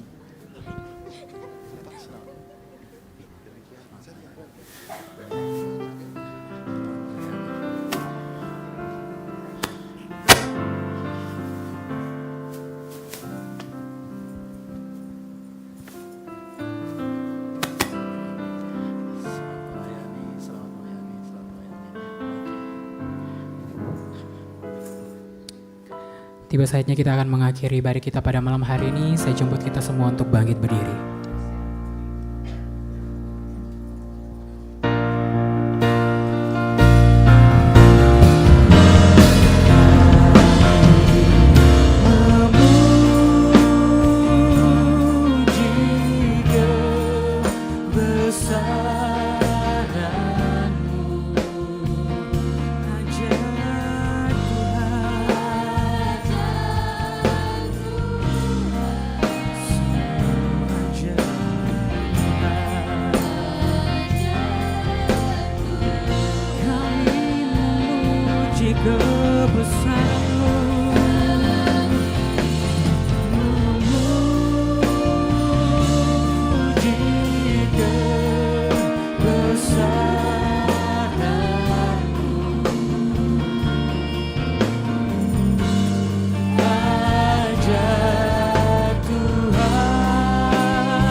Mari jemaat Tuhan, kita satu dalam doa, kita berdoa. Bapa, kami sungguh mengucap syukur buat kemurahan dan kasih setia Tuhan yang selalu senantiasa kami rasakan dalam setiap kehidupan kami. Terima kasih Bapa yang baik buat urapan Tuhan pada malam hari ini.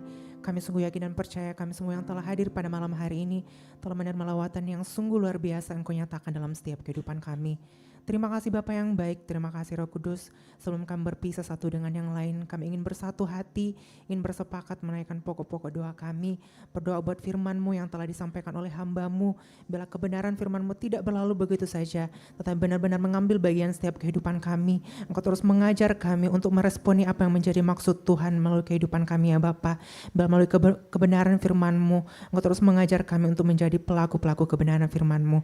Terima kasih Bapa yang baik, berdoa buat hamba-Mu. Engkau terus memberkati, mengurapi pengurapan daripada Tuhan sungguh luar biasa Engkau nyatakan melalui kehidupan hamba-Mu. Biarlah pemakaian Tuhan, apapun yang menjadi kehidupan hamba-Mu dalam aktivitasnya, dalam kegiatan pelayanannya, kami sungguh yakin dan percaya pemakaian Tuhan semakin luar biasa melalui kehidupan hamba-Mu. Terima kasih Bapa yang baik. Kami juga berdoa buat para pelayan Tuhan yang Engkau telah pakai untuk menjadi alat-Mu pada malam hari ini. Engkau terus memberkati, mengurapi setiap kehidupan mereka, segala talenta, segala kemampuan yang Engkau telah percayakan dalam setiap kehidupan mereka. Bila benar-benar pemakaian Tuhan semakin luar biasa melalui kehidupan mereka. Bila segala talenta, segala kemampuan mereka pakai hanya untuk hormat dan kemuliaan nama Tuhan. Terima kasih Bapa yang baik, terima kasih Roh Kudus. Pada malam hari ini kami berdoa buat saudara-saudara kami yang mungkin belum sempat hadir pada malam hari ini. Kami serahkan ke dalam tangan Tuhan, apapun yang menjadi pergumulan mereka, dimanapun mereka berada, kami sungguh yakin percaya penyertaan Tuhan tak pernah lalu melalui kehidupan mereka ya Bapa. Biarlah pemakaian Tuhan, penyertaan Tuhan semakin nyata melalui kehidupan mereka. Apapun yang menjadi pekerjaan tangan mereka, kami sungguh yakin dan percaya Engkau yang membuat berhasil ya Bapa. Saudara-saudara kami yang dalam kelemahan tubuh, yang kami tidak dapat sebutkan satu persatu, kami serahkan semua ke dalam tangan Tuhan. Jamahan-Mu terus menjamah setiap kehidupan mereka. Bila ada mujizat kesembuhan, Engkau nyatakan melalui kehidupan mereka ya Bapa. Terima kasih Bapa yang baik, terima kasih Roh Kudus. Pada malam hari ini kami juga berdoa secara khusus buat bangsa dan negara kami Indonesia di mana kami berada ya Bapa. Kami serahkan damai sejahtera kota kami, bangsa kami ke dalam tangan Tuhan. Bila ada hujan-hujan pertobatan terjadi di bangsa kami ya Bapa. Bila di bangsa kami semakin banyak jiwa dimenangkan. Bila di tengah-tengah bangsa kami ada menara kebesaran Tuhan. Bila setiap lidah dan setiap lutut bertelut dan mengaku bahwa Engkau adalah Tuhan Raja di atas segala raja ya Bapa. Terima kasih Bapa yang baik, terima kasih Roh Kudus. Kami berdoa buat kota kami, kota Makassar, kami serahkan ke dalam tangan Tuhan. Bila pengurapan Tuhan terjadi di kota kami, kota Makassar ya Bapa. Bila kami semakin bergandengan tangan untuk pekerjaan Tuhan yang Engkau nyatakan di kota kami, kota Makassar ya Bapa. Bila di tengah-tengah kota kami ada menara kebesaran Tuhan, Engkau nyatakan di tengah-tengah kota kami ya Bapa. Terima kasih Bapa yang baik, terima kasih Roh Kudus. Pada malam hari ini juga kami berdoa secara khusus buat Ibu Gembala kami di tempat ini. Kami serahkan ke dalam tangan Tuhan. Pengurapan Tuhan melalui kehidupan hamba-Mu Engkau nyatakan terus ya Bapa. Bila kasih karunia Tuhan tidak lalu melalui kehidupan hamba-Mu. Bila di masa tuanya pemeliharaan Tuhan semakin luar biasa dinyatakan melalui kehidupan hamba-Mu. Secara khusus juga kami berdoa buat pemimpin rohani kami, buat leader kami di tempat ini, buat Pastor Esra, keluarga kami serahkan ke dalam tangan Tuhan. Pemakaian Tuhan semakin luar biasa melalui kehidupan hamba-Mu. Dalam dunia pekerjaan, dan dunia perkuliahan, dalam dunia pelayanannya kami serahkan ke dalam tangan Tuhan. Apapun yang menjadi tantangan dan pergumulan hamba-Mu, kami sungguh yakin dan percaya Engkau yang akan memberikan hamba-Mu jalan keluar ya Bapa. Biarlah melalui kehidupan hamba-Mu, kami jemaat-jemaat-Mu di tempat ini semakin diurapi dan semakin mengerti apa yang menjadi maksud Tuhan melalui kehidupan hamba-Mu. Terima kasih Bapa yang baik. Buat anak dan istrinya kami serahkan ke dalam tangan Tuhan. Buat Ibu Debbie kami serahkan ke dalam tangan Tuhan. Pemakaian Tuhan semakin luar biasa melalui kehidupan hamba-Mu dalam kehidupannya sehari-hari, dalam kehidupan pelayanannya. Kami serahkan ke dalam tangan Tuhan. Apapun yang menjadi pergumulan hamba-Mu, kami sungguh yakin dan percaya Engkau ada di sana. Engkau hadir di sana memberikan hamba-Mu jalan keluar yang terbaik melalui kehidupan hamba-Mu. Buat anaknya Dev, kami serahkan ke dalam tangan Tuhan. Engkau yang menyertai kehidupan anak ini ya Bapa. Bila anak ini bertumbuh menjadi anak yang takut akan Tuhan, ada mujizat Tuhan, ada kasih karunia Tuhan Engkau nyatakan melalui kehidupan anak ini ya Bapa. Terima kasih Bapa yang baik. Kami juga juga berdoa buat leader kami di tempat ini, buat Pastor Peter, keluarga kami serahkan ke dalam tangan Tuhan. Pemakaian Tuhan semakin luar biasa Engkau nyatakan melalui kehidupan hamba-Mu ya Bapa. Dalam kehidupan pelayanannya kami serahkan ke dalam tangan Tuhan. Segala talenta, segala kemampuan yang Engkau telah percayakan dalam kehidupan hamba-Mu. Kami sungguh yakin dan percaya ada pemakaian Tuhan yang sungguh luar biasa melalui kehidupan hamba-Mu. Terima kasih Bapa yang baik, terima kasih Roh Kudus. Kami menyerahkan segala secara khusus juga buat gereja kami di tempat ini. Bila pengurapan Tuhan semakin nyata, pekerjaan Tuhan semakin luar biasa di tempat ini ya Bapa. Engkau mengirim jiwa-jiwa yang rindu akan Engkau, jiwa-jiwa yang rindu untuk melayani Engkau ya Bapa. Bila pemakaian Tuhan semakin luar biasa Engkau nyatakan di tempat ini ya Bapa. Bila tempat ini ada menara kebesaran Tuhan, di tempat ini semakin banyak jiwa dimenangkan ya Bapa. Terima kasih Bapa yang baik, terima kasih Roh Kudus. Kami juga berdoa secara khusus buat segala kegiatan kami yang akan kami jalan selama seminggu ke depan. Kami serahkan ke dalam tangan Tuhan. Biarlah segala kegiatan-kegiatan ini ya Bapak, kami sungguh yakin dan percaya. Kami mohon tuntunan daripada Tuhan. Karena tanpa pertolongan Tuhan dalam setiap kehidupan kami tidak sanggup ya Bapak. Kami butuh pertolongan Tuhan. Kami butuh Roh Kudus-Mu untuk terus menuntun kami, membantu kami melangkah dalam setiap kehidupan kami ya Bapak. Terima kasih Bapak yang baik, terima kasih Roh Kudus. Tak lupa juga kami berdoa buat gereja-gereja yang ada di sekitar gereja kami ya Bapak. Kami serahkan ke dalam tangan Tuhan. Walaupun kami dalam berbagai denominasi, tapi kami sungguh yakin dan percaya kami saling bergandengan tangan. Kami tidak menjadi batu sandungan, tetapi kami menjadi gereja-gereja yang menjadi gereja-gereja yang takut akan Tuhan, yang saling bergandengan tangan untuk pekerjaan Tuhan, semakin menuai jiwa melalui gereja-gereja ini ya Bapa. Bela kami melalui gereja-gereja ini semakin bersatu hati untuk pekerjaan Tuhan di akhir zaman ini ya Bapa. Terima kasih Bapa yang baik, terima kasih Roh Kudus. Kami menyerahkan segala kehidupan kami, dan sebentar ya Bapa, kami akan berpisah satu dengan yang lain. Kami serahkan ke dalam tangan Tuhan, penyertaan dan pelindungan daripada Tuhan selalu menyertai setiap kehidupan kami, karena kami sungguh yakin dan percaya Bapa, ada penyertaan Tuhan, ada pelindungan Tuhan, baik yang berjalan kaki berkendaraan, kami sungguh yakin dan percaya kami semua dilindungi oleh Tuhan. Terima kasih Bapa yang baik, terima kasih Roh Kudus yang menjadi doa kami ya Bapa. Kami serahkan segala kehidupan kami, tetapi bukan kehendak kami yang terjadi, tetapi kehendak-Mu yang terjadi dalam setiap kehidupan kami. Dan kami akan alaskan doa kami seperti doa yang Kau telah ajarkan kepada murid-murid-Mu, dan kami akan mengucapkannya secara bersama-sama. Bapa kami yang ada di surga, dikuduskanlah nama-Mu, datanglah kerajaan-Mu. Jadilah kehendak-Mu di bumi seperti di surga. Berikanlah kami pada hari ini makanan kami yang secukupnya, dan ampunilah kami akan kesalahan kami, seperti kami juga mengampuni orang yang bersalah kepada kami. Dan janganlah membawa kami ke dalam pencobaan, tapi lepaskanlah kami daripada yang jahat. Karena Engkau-lah yang punya kerajaan dan kuasa dan kemuliaan sampai selama-lamanya. Mari kita angkat kedua tangan kita. Terima berkat dari Tuhan, dan Tuhan memberkati engkau dan melindungi engkau. Tuhan menyinari engkau dengan wajah-Nya dan memberi engkau kasih karunia. Tuhan menghadapkan wajah-Nya kepadamu dan memberi engkau damai sejahtera. Penyertaannya akan selalu sempurna dalam sekolahmu, dalam kuliahmu, dalam pekerjaanmu, dalam rumah tanggamu, dalam segala apa yang dilakukan oleh kedua tanganmu. Oleh karena itu, pulanglah dan jadilah garam dan terang, sehingga Injil diberitakan melalui hidupmu. Dan biarlah anugerah dari Allah Bapa, keselamatan di dalam Kristus Yesus, dan penyertaan yang manis oleh Roh Kudus menyertai kita semua mulai dari saat ini sampai dengan Maranatha, Tuhan Yesus datang kembali menjemput kita di awan-awan permai. Karena bagi Dialah segala kemuliaan sampai selama-lamanya. Yang diberkati Tuhan, sama-sama katakan amin. Selamat hari Minggu, terus memberkati, dan silakan mengambil satu teduh sejenak.